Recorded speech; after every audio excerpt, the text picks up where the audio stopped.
तीर्थ भगवत्पादाचार्य गुरुभ्यो नमः। हरिः ओम। नारायणं नमस्कृत्य नरं चैव नरोत्तमं देवीं सरस्वतीं व्यासं ततो जयमुदीरयेत्। यस्याः कटाक्षमात्रेण ब्रह्मरुद्रेन्द्रपूर्वकाः सुराः स्वीयपदान्यापुः सा लक्ष्मीर्मे प्रसीदतु। बुद्धिर्बलं यशोधैर्यं निर्भयत्वं मरोगता अजाड्यं वाक्पटुत्वं च हनुमत्स्मरणात् भवेत्। शिव शिवेति शिवेति शिवेति वै भव भवेति भवेति भवेति वा मृड मृडेति मृडेति मृडेति वै भजति यः सततं प्रणतामि यात्। वक्रतुण्ड महाकाय सूर्यकोटिसमप्रभा निर्विघ्नं कुरु मे देव सर्वकार्येषु सर्वदा। ब्रह्मान्ता गुरवः साक्षादिष्टं दैवं श्रियः पतिः आचार्य श्रीमदाचार्य सन्तु मे जन्म जन्मनि। यस्य वाक्कामधेनुर्नः कामितार्थान् प्रयच्छति सेवेतं जययोगीन्द्रं कामबाणच्छिदं सदा। अर्थिकल्पितकल्पोऽयं प्रत्यर्थि गजकेसरी व्यासतीर्थगुरुर्भूयादस्मदिष्टार्थसिद्धये। तपो विद्या विरक्त्यादि सद्गुणो गाकरानहं वादिराजगुरून् वन्दे हयग्रीवदयाश्रयान्। भक्तानां मानसाम्भोजा भानवे कामधेनवे नमतां कल्पतरवे जयीन्द्रगुरवे नमः। दुर्वादिद्वान्तरवये वैष्णवेन्दीवरेन्धवे श्रीराघवेन्द्रगुरवे नमोऽत्यन्तदयालवे। सत्याभिघ्नकराब्जोत्थान् पञ्चाशद्वर्षपूजकान् सत्यप्रमोदतीर्थार्या नौमिन्याय सुधारतान्। ऐरहं सुखवत् सम्यक् शिक्षितोऽस्मि कृपालुभिः श्रीमत्सत्यात्मतीर्थार्यान् वन्दे विद्यागुरून् मम। आपादमौलिपर्यन्तं गुरूणाम् आकृतिं स्मरेत् तेन विघ्नाः प्रणश्यन्ति सिद्ध्यन्ति च मनोरथाः। स्वस्त्यस्तु अशेष सन्मंगलानि भवन्तु। हरिः ಓಂ। ಪೂರ್ವದಲ್ಲಿ ಪಿತೃದೇವತೆಗಳ ಬಗ್ಗೆ, ಪಿತೃದೇವತೆಗಳ ಅವರು ಹೇಗೆ ಪಿತೃದೇವತೆಗಳು ಅಂತ ಆದ್ರು, ಶ್ರಾದ್ದವನ್ನ ಯಾರಿಗೆ ಸಮರ್ಪಣೆಯನ್ನು ಮಾಡಬೇಕು, ಶ್ರಾದ್ದದ ಅಧಿಪತಿ ಯಾರು ಮೊದಲಂತ ಅನೇಕ ವಿಷಯಗಳ ಬಗ್ಗೆ ತಿಳಿಸಿಕೊಟ್ರು. ಯಮ ಅಧಿಪತಿಯಾಗಿರುತ್ತಾನೆ. ಆ 7 ಜನ ಪಿತೃದೇವತೆಗಳು ಅಂತ ಇದ್ದಾರೆ. ಅವರು ಅದರಲ್ಲಿ 3 ಜನ ಮನಸ್ಸಿಗೆ ಬರುವಂತಹ ರೂಪವನ್ನ ತಾಳುವಂತವರು. ಹೀಗೇನೆ ಅವರ ಬಗ್ಗೆ ತಿಳಿಸಿ ಇನ್ನು 4 ಜನ ಬ್ರಾಹ್ಮಣ ಕ್ಷತ್ರಿಯ ವೈಶ್ಯ ಶೂದ್ರರಿಗೆ ಅಧಿಪತಿಗಳಾಗಿದ್ದಾರೆ, ಅಭಿಮಾನಿ ದೇವತೆಗಳಾಗಿದ್ದಾರೆ. ಅವರು ಅದನ್ನು ಸ್ವೀಕರಿಸಿ ಹೋಗ್ತಾರೆ. ಶ್ರಾದ್ದವನ್ನು ಮಾಡಿದಾಗ ಶ್ರಾದ್ದದ ಯಾರನ್ನ ಉದ್ದೇಶ ಇಟ್ಟುಕೊಂಡು ಮಾಡಿರ್ತಾರೋ ಬಂದಂತಹ ಪಿತೃದೇವತೆಗಳು ಅದನ್ನ ಸ್ವೀಕರಿಸಿ ಅವರು ಯಾವ ರೀತಿಯಾಗಿ ಉಪಚಾರಾದಿಗಳನ್ನ ಮಾಡಿ ಸಮರ್ಪಣೆಯನ್ನು ಮಾಡುತ್ತಾರೋ ಎಲ್ಲವನ್ನೂ ಕೂಡ ತಾವು ಪಿತೃದೇವತೆಗಳು ಸ್ವೀಕರಿಸಿ ತಾವು ಅದನ್ನ ಯಾರನ್ನ ಉದ್ದೇಶಿಸಿ ಮಾಡಿದ್ದಾರೋ ಅವರು ಮುಂದಿನ ಜನ್ಮದಲ್ಲಿ ಆ ದೇಹವನ್ನು, ಯಾವ ದೇಹವನ್ನ ಸಂಬಂಧ ಇದ್ದಾಗ ಇವರಿಗೆ ತಂದೆಯೋ ತಾಯಿಯೋ ಆಗಿರ್ತಾರೋ ಅದಾದ ನಂತರದ ಮುಂದಿನ ಜನ್ಮದಲ್ಲಿ ಯಾವ ಯೋನಿಯಲ್ಲಿ ಹುಟ್ಟಿರ್ತಾರೋ ಆ ವ್ಯಕ್ತಿಗೆ ಅಥವಾ ಪ್ರಾಣಿಗಳಾಗಿದ್ರೆ ಅಥವಾ ಪಶುಗಳಾಗಿದ್ರೆ ಪಕ್ಷಿಗಳಾಗಿದ್ರೆ ಯಾವ ರೀತಿಯಾದಂತಹ ಯೋನಿಯಲ್ಲಿ ಹುಟ್ಟಿರ್ತಾರೋ ಅವರಿಗೆ ಉಚಿತವಾದಂತಹ ಯೋಗ್ಯವಾದಂತಹ ಫಲವನ್ನ ಮುಟ್ಟುವಂತೆ ಮಾಡಿ ಅವರಿಗೆ ಅವತ್ತಿನಿಂದ ಸುಖವನ್ನ ಪಡೆಯುವಂತೆ ಮಾಡ್ತಾರೆ. ಯಾರು? ಪಿತೃದೇವತೆಗಳು. ಅಂತಹ ವಿಶಿಷ್ಟವಾದಂತಹ ಸಾಮರ್ಥ್ಯ ಆ ಪಿತೃದೇವತೆಗಳೇ ಇರ್ತದೆ. ಚಂದ್ರಲೋಕದ ಮೇಲಿನ ಲೋಕಗಳಲ್ಲಿ ಈ ಪಿತೃದೇವತೆಗಳ ಲೋಕಗಳಿದೆ. ಅಂತಹ ಪಿತೃದೇವತೆಗಳು ಅವರು ಯಾಕೆ ಪಿತೃದೇವತೆಗಳಾದರು ಎಂಬುದಕ್ಕೆ ಸ್ವಯಂ ಬ್ರಹ್ಮದೇವರ ವರದಿಂದಾಗಿ ತಮ್ಮ ತಂದೆಯವರಿಗೇನೆ ಉಪದೇಶವನ್ನು ಮಾಡಿದವರು.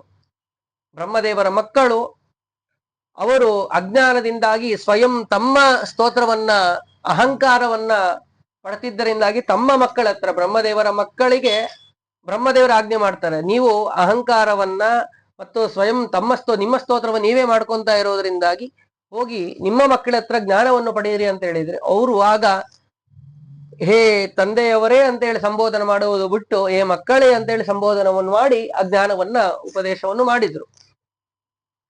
ನಂತರದಲ್ಲಿ ಜ್ಞಾನವನ್ನ ಪಡೆದ ಮೇಲೆ ಬ್ರಹ್ಮದೇವರ ಹತ್ರ ಹೋದಾಗ ಬ್ರಹ್ಮದೇವರು, ನೀವು ಈ ರೀತಿಯಾಗಿ ಹೇಳಿ ಕಳಿಸಿದ್ರಿ, ನಮ್ಮ ಮಕ್ಕಳ ಹತ್ರ ಜ್ಞಾನವನ್ನು ಪಡೆಯಿರಿ ಅಂತ ಹೇಳಿ. ಅವರು ಜ್ಞಾನ ಉಪದೇಶವನ್ನು ಮಾಡಿದ್ರು, ಚೆನ್ನಾಗಿ ಮಾಡಿದ್ರು.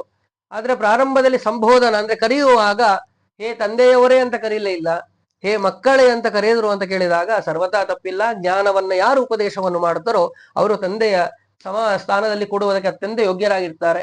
ಅದರಿಂದಾಗಿ ಏನೂ ತಪ್ಪಿಲ್ಲ ಅವರು ಪ್ರಯೋಗ ಮಾಡಿದ್ದು ಅಂತ. ಅಷ್ಟೇ ಅಲ್ಲ, ವೇದದಲ್ಲಿಯೂ ಕೂಡ ಇದಕ್ಕೆ ದೃಷ್ಟಾಂತವೂ ಕೂಡ ಇದೆ. ಆ ರೀತಿಯಾಗಿ ಪ್ರಯೋಗ ಮಾಡಿದಂತಹ ದೃಷ್ಟಾಂತ ವೇದದಲ್ಲಿ ಇದೆ ಅಂತ ಬ್ರಹ್ಮದೇವರು ಹೇಳಿದ್ರು. ಅಷ್ಟೇ ಇಲ್ಲದೇನೆ ಅವರು ನಿಮಗೆ ಮಕ್ಕಳೇ ಅಂತ ಸಂಬೋಧನೆ ಮಾಡಿರುವುದರಿಂದಲೂ ಕೂಡ ಅವರಿಗೆ ಒಳ್ಳೆಯ ಜ್ಞಾನವೂ ಕೂಡ ಇರ್ತಾ ಇರುವುದರಿಂದಾಗಿ ಅವರು ಪಿತೃದೇವತೆಗಳು ಅಂತಲೇ ಪ್ರಸಿದ್ಧರಾಗಲಿ ಎಂಬುದಾಗಿ ಕೂಡ ವರವನ್ನು ಕೂಡ ಕೊಟ್ಟರು ಅಂತವರು. ಹೀಗೇನೆ ಅವರು ಯಾವ ಖಂಡಯಿಕ ಮೊದಲಾದಂತಹವರೆಲ್ಲರೂ ಕೂಡ ಅವರು ಅನೇಕ ರೀತಿಯಾದಂತಹ ಜನ್ಮವನ್ನ ಪಡೆದಂತಹ ವೃತ್ತಾಂತ ಶ್ರಾದ್ದದ ಮಹಿಮೆಗಳೆಲ್ಲವನ್ನು ಕೂಡ ಪಿತೃದೇವತೆಗಳ ಮಹಿಮೆಗಳನ್ನು ತಿಳಿಸಿ ಶ್ರಾದ್ದದ ಮಹಿಮೆಯನ್ನು ಕೂಡ ಪೂರ್ವದಲ್ಲಿಯೇನೆ ತಿಳಿಸಿದ್ರು. ಶ್ರಾದ್ದದ ಫಲ ಏನು ಎಂಬುದಂತ ಅನೇಕ ರೀತಿಯಾದಂತಹ ವೃತ್ತಾಂತಗಳನ್ನ ಮಹಿಮೆಗಳನ್ನ ಪೂರ್ವದಲ್ಲಿ ತಿಳಿಸಿದ್ದಾರೆ. ಹಾಗೆಯೇನೆ ಬ್ರಹ್ಮಣೋ ಪಿತಾ ಸೋಮಸ್ಯ ವೈರಾಜನ್ ಜಗ್ನೇತಿರ್ಭಗವಾನ್ ಋಷಿ ಬ್ರಹ್ಮಣೋ ಮಾನಸಾತ್ ಪೂರ್ವಂ ಪ್ರಜಾಸುರ್ಗಂ ವಿಧಿತ್ಸಹ ತತಃ ಅಂತ ಹೇಳಿದಂತೆ ನಂತರ ಚಂದ್ರವಂಶವನ್ನ ಪ್ರಾರಂಭವನ್ನು ಮಾಡಿದ್ರು. ಅದಕ್ಕೆ ಪೂರ್ವಭಾಗಿಯಾಗಿ ಈ ಕಥೆಗಳನ್ನ ಶ್ರಾದ್ದದಲ್ಲಿ ಬರುವಂತಹವರ ಚರಿತ್ರೆಗಳನ್ನೆಲ್ಲವನ್ನು ಕೂಡ ತಿಳಿಸಿದ್ರು. ಅವರು ಸಪ್ತವ್ಯಾದ ದಶಾಣ್ಯೇಶು ಮೃಗಾಕಾಲ ಅಂಜರೇಗಿರೋ ಚಕ್ರವಾಕ ಶರದ್ವೀಪಿ ಹಂಸ ಸರಸಿ ಮಾನಸೆ ತೇಬಿಜಾತಾ ಕುರುಕ್ಷೇತ್ರೆ ಬ್ರಾಹ್ಮಣ ವೇದಪಾರಗಾ ಪ್ರಸ್ಥಿತ ದೀರ್ಘಮದ್ವಾನಂ ಯೂಯಂ ತಭ್ಯ ಕಿಮವಸೀದತ ಅಂತ ಹೇಳಿದಂತೆ ಆ 7 ಜನರು ಕೂಡ ಪೂರ್ವದಲ್ಲಿ ಅನೇಕ 7 ಜನ್ಮಗಳನ್ನೆಲ್ಲವನ್ನು ಕೂಡ ಪಡೆದು ಬಂದಿದ್ರು.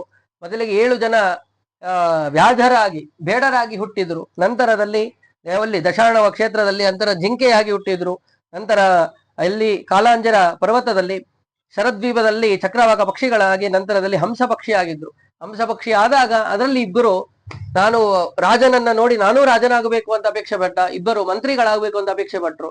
ಆ 3 ಜನ ಆ ರೀತಿಯಾಗಿ ಹುಟ್ಟಿದ್ರು. ಇನ್ನೂ 4 ಜನ ಅವರು ಒಳ್ಳೆಯ ಸದ್ಬ್ರಾಹ್ಮಣರಾಗಿ ವೇದಜ್ಞರಾಗಿ ಹುಟ್ಟಿದ್ರು. ನಂತರದಲ್ಲಿ ಈ ಶ್ಲೋಕವನ್ನ ಕೇಳಿದ್ರಿಂದಾಗಿ ಅವರು ಕೂಡ ಪೂರ್ವ ಜನ್ಮದ ಸ್ಮರಣೆ ಎಲ್ಲವೂ ಕೂಡ ಬಂದು ಕೊನೆಯಲ್ಲಿ ತಮ್ಮ ಸದ್ಗತಿಯನ್ನು ಹೊಂದಿದರು ಎಂಬುದಾಗಿ ಅವರ ಬಗ್ಗೆ ಎಲ್ಲವೂ ಕೂಡ ವಿಸ್ತಾರವಾಗಿ ಪೂರ್ವದಲ್ಲಿ ನಾವು ಚಿಂತನೆಯನ್ನು ಮಾಡಿದ್ವಿ. ಹೀಗೆ ಆ ಪಿತೃಕಲ್ಪದ ಬಗ್ಗೆ ಪೂರ್ವದಲ್ಲಿ ನಾವು ಚಿಂತನೆಯನ್ನು ಮಾಡಿದ್ದೇವೆ. ಇಷ್ಟು ಸಂಕ್ಷೇಪವಾಗಿ ಚಿಂತನೆಯನ್ನು ಮಾಡ್ತಾ ಮುಂದೆ ಹೀಗೆ ಚಂದ್ರವಂಶವನ್ನ ಈ ರೀತಿಯಾಗಿ ಏವಮೇತತ್ ಪುರಾಗೀತ ಮಾರ್ಕಂಡೇಯನ ಧೀಮತ ಶ್ರಾದ್ದಸ್ಯ ಫಲಮುದ್ದೇಶ್ಯ ಸೋಮಸ್ಯ ಪ್ಯಾಯನಾಯ ವೈ ಸೋಮೋ ಹಿ ಭಗವಾನ್ ದೇವೋ ಲೋಕಸ್ಯ ಪಾಯನಂಪರಂ ವೃಷ್ಟಿವಂಶ ಪ್ರಸಂಗೇನ ತಸ್ಯ ವಂಶಂ ನಿಬೋಧಮೇ. ಚಂದ್ರ ಅವನು ಎಲ್ಲ ಲೋಕಕ್ಕೂ ಕೂಡ ಶಕ್ತಿಯನ್ನ ಕೊಡುವನು. ವನಸ್ಪತಿ ಔಷಧಿಗಳಿಗೆ ನಾವೇನು ಪದಾರ್ಥಗಳನ್ನ ತಿಂತೇವೋ ಎಲ್ಲ ಔಷಧಿಗಳಿಗೆ ವನಸ್ಪತಿಗಳೆಲ್ಲವೂ ಕೂಡ ಅಭಿಮಾನಿ ದೇವತೆ. ಆದ್ದರಿಂದಾಗಿ ಆ ಚಂದ್ರನಿಗೆ ಸಂತೋಷಕ್ಕೋಸ್ಕರವಾಗಿ ಅವರ ವಿಷಯವೂ ಕೂಡ ತಿಳಿಸ್ತಾ ಇದ್ದೇವೆ ಅಂತ ಪೂರ್ವದಲ್ಲಿ ಶ್ರಾದ್ದದಲ್ಲಿ ತಿಳಿಸುವಾಗ ಚಂದ್ರ ಲೋಕದ ಮೇಲಿನ ಲೋಕದಲ್ಲಿ ಇವರ ಲೋಕಗಳಿದೆ, ಪಿತೃದೇವತೆಗಳ ಲೋಕ ಅಂತ ಹೇಳಿದ್ರು. ಅಷ್ಟೇ ಅಲ್ಲದೇನೆ ಚಂದ್ರನ ಉದ್ದೇಶಿಸಿಯೂ ಕೂಡ ಅಲ್ಲಿ ಶ್ರಾದ್ದದಲ್ಲಿ ಎಲ್ಲ ಕಡೆ ಕ್ರಿಯೆಗಳು ನಡೆಯುತ್ತದೆ. ಮತ್ತೊಂದು ತಿಳಿಯಬೇಕಾದ್ರೆ ಚಂದ್ರನ ಪ್ರೀತಿಗೋಸ್ಕರವಾಗಿಯೂ ಕೂಡ ಅವನ ಲೋಕದಲ್ಲೇನೆ ಅವನ ಚಂದ್ರ ಲೋಕದ ಮೂಲಕವಾಗಿಯೇ ಆ ಪಿತೃಲೋಕಕ್ಕೆ ಹೋಗಬೇಕಾದದ್ರಿಂದ ಚಂದ್ರ ಪ್ರೀತಕ್ಕೋಸ್ಕರವಾಗಿಯೂ ಕೂಡ ಅನ್ನದಿಂದಾಗಿ ಶ್ರಾದ್ದವನ್ನು ಮಾಡುವಂತ ಕ್ರಮ. ಪಿಂಡವನ್ನ ಚಂದ್ರನ ಧಾನ್ಯ ನವಗ್ರಹದಲ್ಲಿಯೂ ಕೂಡ ನಾವು ನೋಡಬಹುದು. ಚಂದ್ರನ ಧಾನ್ಯ ಅಕ್ಕಿ, ಆದ್ರಿಂದ ಅಕ್ಕಿಯಿಂದಾಗಿ ಶ್ರಾದ್ದ ಅನ್ನವನ್ನು ಮಾಡಿ ಪಿಂಡ ಪ್ರದಾನಾದಿಗಳನ್ನು ಮಾಡುವಂತಹ ಕ್ರಮವೂ ಕೂಡ ಇದೆ. ಹೀಗೆ ಚಂದ್ರನ ವೈಶಿಷ್ಟ್ಯವೂ ಕೂಡ ಇದೆ. ಚಂದ್ರ ಲೋಕದ ಮೂಲಕವಾದದ್ರಿಂದಾಗಿ ಚಂದ್ರನ ಅನುಗ್ರಹವೂ ಕೂಡ ಅತ್ಯಂತ ಅವಶ್ಯಕವಾದದ್ದು ಎಂಬುದಾಗಿ ತಿಳಿಸಿ ನಂತರದಲ್ಲಿ ಚಂದ್ರನ ಬಗ್ಗೆ ಚಂದ್ರನ ವಂಶದ ಬಗ್ಗೆ ಎಲ್ಲವನ್ನು ಕೂಡ ತಿಳಿಸ್ತಾ ಇದ್ದಾರೆ. ಯಾಕೆ ಚಂದ್ರ ವಂಶದಲ್ಲಿ ಅಂದ್ರೆ ಕೃಷ್ಣನ ಚರಿತ್ರೆ ಮುಖ್ಯವಾಗಿ ಹೇಳಬೇಕಾಗಿದೆ. ಆ ಕೃಷ್ಣನ ಚರಿತ್ರೆ ಹೇಳಬೇಕಾದ್ರೆ ಕೃಷ್ಣ ಬರುವುದು ಚಂದ್ರ ವಂಶದಲ್ಲಿ. ಆದ್ರಿಂದಾಗಿ ಆ ಚಂದ್ರನ ವಂಶದ ಬಗ್ಗೆಯೂ ಕೂಡ ವಿಸ್ತಾರವಾಗಿ ತಿಳಿಸ್ತಾ ಇದ್ದಾರೆ. ಅಂತಹ ಶ್ರೇಷ್ಠವಾದ ಹೇಗೆ ಚಂದ್ರ ಹುಟ್ಟಿದ ಅಂತಂದ್ರೆ ಅದನ್ನ ತಿಳಿಸ್ತಾರೆ. ತತ್ರ ಸರ್ವಭೂತಾನಂ ದಸ್ತೋ ಸ್ವದನೇ ಸ್ಯುತಃ ಕರ್ಮಣ ಮನಸಾವಾದ ಶುಭಾನ್ಯೇವ ಚಚಾರಸಃ. ಮೊದಲಿಗೆ ಬ್ರಹ್ಮದೇವರು ಸೃಷ್ಟಿಯನ್ನ ಮಾಡಬೇಕು ಅನ್ಕೊಂಡ್ರು. ಸೃಷ್ಟಿಯನ್ನ ಮಾಡಬೇಕು ಅನ್ಕೊಂಡಾಗ ಸರಿ ಭಗವಂತನ ಆಜ್ಞೆ ಆಗಿದೆ, ಸೃಷ್ಟಿಯನ್ನು ಮಾಡೋಣ ಅಂತ ವಿಚಾರವನ್ನು ಮನಸ್ಸಿನಿಂದಾಗಿ ಮೊದಲಿಗೆ ಸೃಷ್ಟಿಯನ್ನು ಮಾಡಿದ್ರು. ಮೊದಲನೆಯ ಸೃಷ್ಟಿ ಮನಸ್ಸಿನಿಂದ ಆಯ್ತು. ಯಾರನ್ನ ಸೃಷ್ಟಿ ಮಾಡಿದ್ರು ಅಂದ್ರೆ ಅತ್ರಿ ಋಷಿಗಳು. ಅತ್ರಿ ಮೂರು ವಿಶಿಷ್ಟವಾದಂತಹ ಗುಣಗಳಿಂದ ಕೂಡಿದಂತವರು, ಕಾಯಿಕವಾಗಿ, ವಾಚಿಕವಾಗಿ, ಮಾನಸಿಕವಾಗಿ ಅತ್ಯಂತ ಶುದ್ಧರಾದವರು. ಮೂರು ಯಾವುದು ಕಾಯಿಕ, ವಾಚಿಕ, ಮಾನಸಿಕವಾದದ್ದನ್ನು ಅತ್ಯಂತ ಶುದ್ಧವಾಗಿ ಇಟ್ಟು ಅಕಾರೋ ವಿಷ್ಣು ಉಚ್ಯತೆ, ವಿಷ್ಣು ಭಗವಂತನನ್ನು ವಿಶೇಷವಾಗಿ ಧ್ಯಾನವನ್ನು ಮಾಡಿದಂತಹ ಮಹಾನುಭಾವರು ಯಾವ ಅತ್ರಿ ಋಷಿಗಳು, ಮಹಾಜ್ಞಾನಿಗಳು. ಅವರನ್ನ ಸೃಷ್ಟಿಯನ್ನು ಮಾಡಿದ್ರು. ಅವರು ಸಾಮಾನ್ಯರಾದವರಲ್ಲ, 3000 ವರ್ಷಗಳ ಪರ್ಯಂತರವಾಗಿ ಸತತವಾಗಿ ತಪಸ್ಸನ್ನು ಮಾಡಿದ್ದಾರೆ. ಹೇಗೆ ಅಂತಂದ್ರೆ ಅವರನ್ನು ನೋಡಿದ್ರೆ ಯಾವುದೋ ಒಂದು ಕಲ್ಲಿದು, ಒಂದು ಗೋಡೆ, ಹೀಗೆ ಒಂದು ಜಡವಾದ ಪದಾರ್ಥವನ್ನು ನೋಡಿದಾಗ ನಮಗೆ ಹೇಗೆ ಇದು ಜಡವಾದ ಪದಾರ್ಥ, ಕಲ್ಲು, ಗೋಡೆ ಅಂತ ಜ್ಞಾನ ಬರುತ್ತದೆಯೋ, ಯಾಕೆ ಅಂದ್ರೆ ಅದರಲ್ಲಿ ಯಾವ ಚಲನವಲನ ಇರೋದಿಲ್ಲ, ಹೇಗೆ ಜ್ಞಾನ ಬರುತ್ತದೆಯೋ ಆ ರೀತಿಯಾಗಿ ಅವರಿದ್ರು. ಅಷ್ಟು ಅಂದ್ರೆ ಏನರ್ಥ, ಉದ್ದೇಶ ಏನು ಅಂತಂದ್ರೆ ಅಷ್ಟು ಏಕಪ್ರಕಾರವಾಗಿ ನಿಂತು ತಪಸ್ಸನ್ನು ಮಾಡಿದ್ರು. ಹೇಗೆ ತಪಸ್ಸನ್ನು ಮಾಡಿದ್ರು ಅಂತಂದ್ರೆ ಸೂರ್ಯನನ್ನ ನೋಡ್ತಾ ತಪಸ್ಸನ್ನು ಮಾಡೋದಂತ. ನೋಡಿ, ಒಂದು ಸ್ವಲ್ಪ ಬಿಸಿಲು ಹೆಚ್ಚಾಯ್ತು ಅಂತಂದ್ರೆ ಸೂರ್ಯನನ್ನ ಕಣ್ಣಿಂದ ನಾವು ನೇರವಾಗಿ ನೋಡುವುದಕ್ಕೆ ಆಗುವುದಿಲ್ಲ, ಅಷ್ಟು ತಾಪ ಇರುತ್ತದೆ. ಆದ್ರೆ ಇವರ ಸಾಮರ್ಥ್ಯ ನೋಡಿ, ಸೂರ್ಯನನ್ನೇ ನೋಡ್ತಾ ತಪಸ್ಸು ಮಾಡ್ತಾ ಇದ್ರು. ಪ್ರಾರಂಭದಿಂದ ಬೆಳಗ್ಗೆಯಿಂದ ಹಾಗೇನೆ ನಿರಂತರವಾಗಿ ಮಾಡ್ತಾ ಇದ್ರು. ಹೇಗೆ ಅದು ಎಲ್ಲ ಒಂದು ಕುಳಿತುಕೊಂಡು ಸೂರ್ಯನ ಕಿರಣ ಬೀಳುವ ಹಾಗೆ ರೀತಿಯಾಗಲ್ಲ, ಎದ್ದು ನಿಂತುಕೊಂಡು ತಮ್ಮ ಹೆಬ್ಬೆಟ್ಟಿನ ಮೇಲೆ 2 ಕಾಲನ್ನು ಕೂಡ ಊರೋದು, ಹೆಬ್ಬೆಟ್ಟ ಮೇಲೆ ನಿಂತ್ಕೊಳ್ಳೋದು, 2 ಕಾಲಿನ ಹೆಬ್ಬೆಟ್ಟಿನ ಮೇಲೆ ನಿಂತ್ಕೊಂಡು ಊರ್ಧ್ವ ಶಿರಸ್ಕರ ಆಗಿ ಹೀಗೆ ನಿಂತುಕೊಂಡು ಅವರು ತಪಸ್ಸನ್ನು ಮಾಡ್ತಾ ಇದ್ರು. ಯಾವ ರೀತಿಯಾದಂತಹ ಬೇರೆ ವಿಚಾರಗಳೇ ಇಲ್ಲ, ಭಗವಂತನೇ ಸರ್ವೋತ್ತಮ, ಅವನನ್ನೇ ಚಿಂತನೆ ಮಾಡಬೇಕು ಅಂತ ಹೇಳಿ ಬಹಳ ಸುಂದರವಾಗಿ ಚಿಂತನೆಯನ್ನು ಮಾಡಿದ್ರು. ಭಕ್ತಿಯಿಂದ ಮಾಡಿದ್ದರ ಫಲ ಆ ಸೂರ್ಯನನ್ನ ನೋಡ್ತಾ ಇದ್ದಾರೆ. ಈಗ ನೋಡಿ, ಸೂರ್ಯನ ಪ್ರಕಾಶ ಜಾಸ್ತಿ ಇರ್ತದೆ, ನೋಡಿದಾಗ ಏನಾಗ್ತದೆ, ಬಹಳ ಹೊತ್ತು ನೋಡ್ತಾ ಇದ್ರೆ ನಮ್ಮ ಕಣ್ಣಲ್ಲಿ ನೀರು ಬರೋದಕ್ಕೆ ಪ್ರಾರಂಭವಾಗ್ತದೆ. ಹಾಗೇನೆ ಅವರು ಕೂಡ ನೇರವಾಗಿ ನೋಡ್ತಾ ಇರೋದ್ರಿಂದಾಗಿ ಏನು ಇವ್ರು ಎಷ್ಟೇ ಸಾಮರ್ಥ್ಯ ಇದ್ರೂ ಕೂಡ ಅಷ್ಟು ಪ್ರಕಾಶವನ್ನ ಸೂರ್ಯನನ್ನ ನೋಡಿದಾಗ ಸಾಮಾನ್ಯವಾಗಿ ಕಣ್ಣುರಿಯೋದು, ನೀರೆಲ್ಲ ಬರುತ್ತದೆ. ಹಾಗೆ ನೀರೆಲ್ಲವೂ ಕೂಡ ಸುರಿತಾ ಇದೆ ಅಂತ, ಆದ್ರೂ ಕೂಡ ಇವರು ಸತತವಾಗಿ ತಪಸ್ಸನ್ನು ಮಾಡ್ತಾ ಇದ್ದಾರೆ. ಹೀಗೆ ಆ ಕಣ್ಣೀರು ಏನಿದೆಯೋ ಅದೆಲ್ಲವೂ ಕೂಡ ಹರಿದು ಬರ್ತಾ ಇದೆ. ಅದು ವಿಶಿಷ್ಟವಾದ ತೇಜಸ್ಸಿದೆ ನೋಡಿ. ತೇಜಸ್ಸುಯುಕ್ತರಾದವರು ಅತ್ರಿ ಋಷಿಗಳು, ತೇಜಸ್ಸಿರುವಂತಹ ಸೂರ್ಯನ ಪ್ರಕಾಶ, ಆ ಸೂರ್ಯನನ್ನ ಸತತವಾಗಿ ನೋಡ್ತಾ ಇರೋದ್ರಿಂದ ಬರ್ತಾ ಇರೋದು ಕಣ್ಣೀರು. ಅದು ವಿಶಿಷ್ಟವಾದ ತೇಜಸ್ಸಿನ ಅಂಶದಿಂದ ಕೂಡಿ ಆ ಕಣ್ಣೀರು ಹರಿತಾ ಇದೆ. ಅದನ್ನ ಈ ದಿಗ್ದೇವತೆಗಳಿದ್ದಾರಲ್ಲ, ಆ ದಿಕ್ಕು ದೇವತೆಗಳು, ಅವರು ಅದನ್ನ ಸ್ವೀಕಾರವನ್ನು ಮಾಡಿದ್ದಾರಂತೆ. ಆ ಕಣ್ಣೀರನ್ನ ಸ್ವೀಕರಿಸಿದ್ದಾರೆ. ಅದು ಬೀಳ್ಬೇಕಲ್ಲ, ಎಲ್ಲರೂ ಒಂದ್ ಕಡೆ ಬೀಳ್ಬೇಕು, ದಿಕ್ಕು ಬಿಟ್ಟು ಬೇರೆ ಕಡೆ ಎಲ್ಲಿ ಬೀಳಕ್ ಸಾಧ್ಯ? ಒಂದು 8 ದಿಕ್ಕುಗಳು, ಮೇಲೆ ಕೆಳಗಡೆ 10 ದಿಕ್ಕುಗಳು, ಆ ದಿಕ್ಕಿನ ಅಭಿಮಾನಿ ದೇವತೆಗಳು ಅದನ್ನ ಸ್ವೀಕರಿಸಿದ್ದಾರೆ. ಆದ್ರೆ ಅದನ್ನ ಧಾರಣೆ ಮಾಡಕ್ಕಾಗ್ತಾ ಇಲ್ಲ ಅವರಿಗೆ.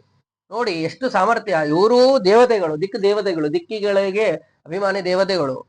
ಅಂತಹ ದೇವತೆಗಳಿಗೆ ಅತ್ರಿ ಋಷಿಗಳ ಕಣ್ಣೀರನ್ನ, ಆ ಸೂರ್ಯನ ಪ್ರಕಾಶದಿಂದ ಬಂದಂತಹ ಕಣ್ಣೀರು, ಯಾವುದು ದುಃಖದಿಂದ ಬಂದಂತಹ ಕಣ್ಣೀರಲ್ಲ ಇದು. ಆ ಸೂರ್ಯನ ಪ್ರಕಾಶ ತನ್ನ ಕಣ್ಣ ಮೇಲೆ ಬಿದ್ದಿದ್ದರಿಂದಾಗಿ ಬಂದಂತಹ ಕಣ್ಣೀರು ವಿಶಿಷ್ಟವಾದ ತೇಜಸ್ಸಿನಿಂದ ಕೂಡಿದೆ. ಆ ನೀರನ್ನ ಧಾರಣೆಯನ್ನು ಮಾಡುವುದಕ್ಕಾಗ್ತಾ ಇಲ್ಲ. ಆಗ ಅದು ಒಂದು ತೇಜಸ್ಸಿನ ಪಿಂಡ, ಒಂದು ಗಟ್ಟಿಯಾದಂತಹ ಒಂದು ಉಂಡೆ ಅಂತೀವಲ್ಲ, ಆ ರೀತಿಯಾಗಿ ಇದೆ, ತೇಜಸ್ಸಿನ ಪಿಂಡದ ರೂಪದಲ್ಲಿ ಇದೆ. ಅದನ್ನ ಅವರು ಕೆಳಗೆ ಇಟ್ಟಿದ್ದಾರೆ. ಆಗ ಅದೇ ಚಂದ್ರನ ರೂಪದಲ್ಲಿ ಬಂದಿದೆ. ಆ ತೇಜಸ್ಸು ವಿಶಿಷ್ಟವಾದ ತೇಜಸ್ಸು ಅದರಿಂದ ಕೂಡಿದೆ. ಆಗ ಅವರು ಅದನ್ನ ಧಾರಣೆ ಮಾಡಕ್ಕಾಗದೆ ಅದನ್ನ ಅವರು ಇಟ್ಟಿದ್ದಾರೆ. ಅದೇ ಈ ಚಂದ್ರ. ಹೀಗೆ ಚಂದ್ರನ ಅವತಾರ ಆಯಿತು ಎಂಬುದಾಗಿ, ಕಣ್ಣಿನಿಂದಾಗಿ ಬಂದಿದ್ದರಿಂದಾಗಿ ಅವನಿಗೆ ವಿಶಿಷ್ಟವಾದ ತೇಜಸ್ಸು ಕೂಡ ಇದೆ ಎಂಬುದು ಕೂಡ ಚಿಂತನೆ ಮಾಡ್ತಾ. ಯಾಕಂದ್ರೆ ಬರುವಾಗ ತೇಜಸ್ಸಿನ ಸಹಿತವಾಗಿ ಬಂದದ್ರಿಂದಾಗಿ ಅಷ್ಟು ತೇಜಸ್ಸು ಅವನಲ್ಲಿ ನೋಡುವುದಕ್ಕೆ ಸಾಧ್ಯವಾಗಿದೆ.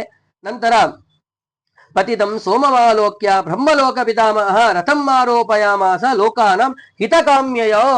ನಂತರದಲ್ಲಿ ಬ್ರಹ್ಮದೇವರು ತನ್ನ ಮೊಮ್ಮಗ, ಬ್ರಹ್ಮದೇವರ ಮಗ ಅತ್ರಿ ಋಷಿಗಳು, ಅತ್ರಿ ಋಷಿಗಳ ಮಗ ಈಗ ಯಾರು, ಚಂದ್ರ.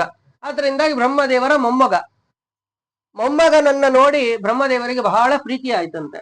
ಅದಕ್ಕೋಸ್ಕರ ಅವರನ್ನು ಕೂಡಿಸಿಕೊಂಡು ರಥದಲ್ಲಿ ಸಂಚಾರವನ್ನು ಮಾಡಿದ್ದಾರೆ.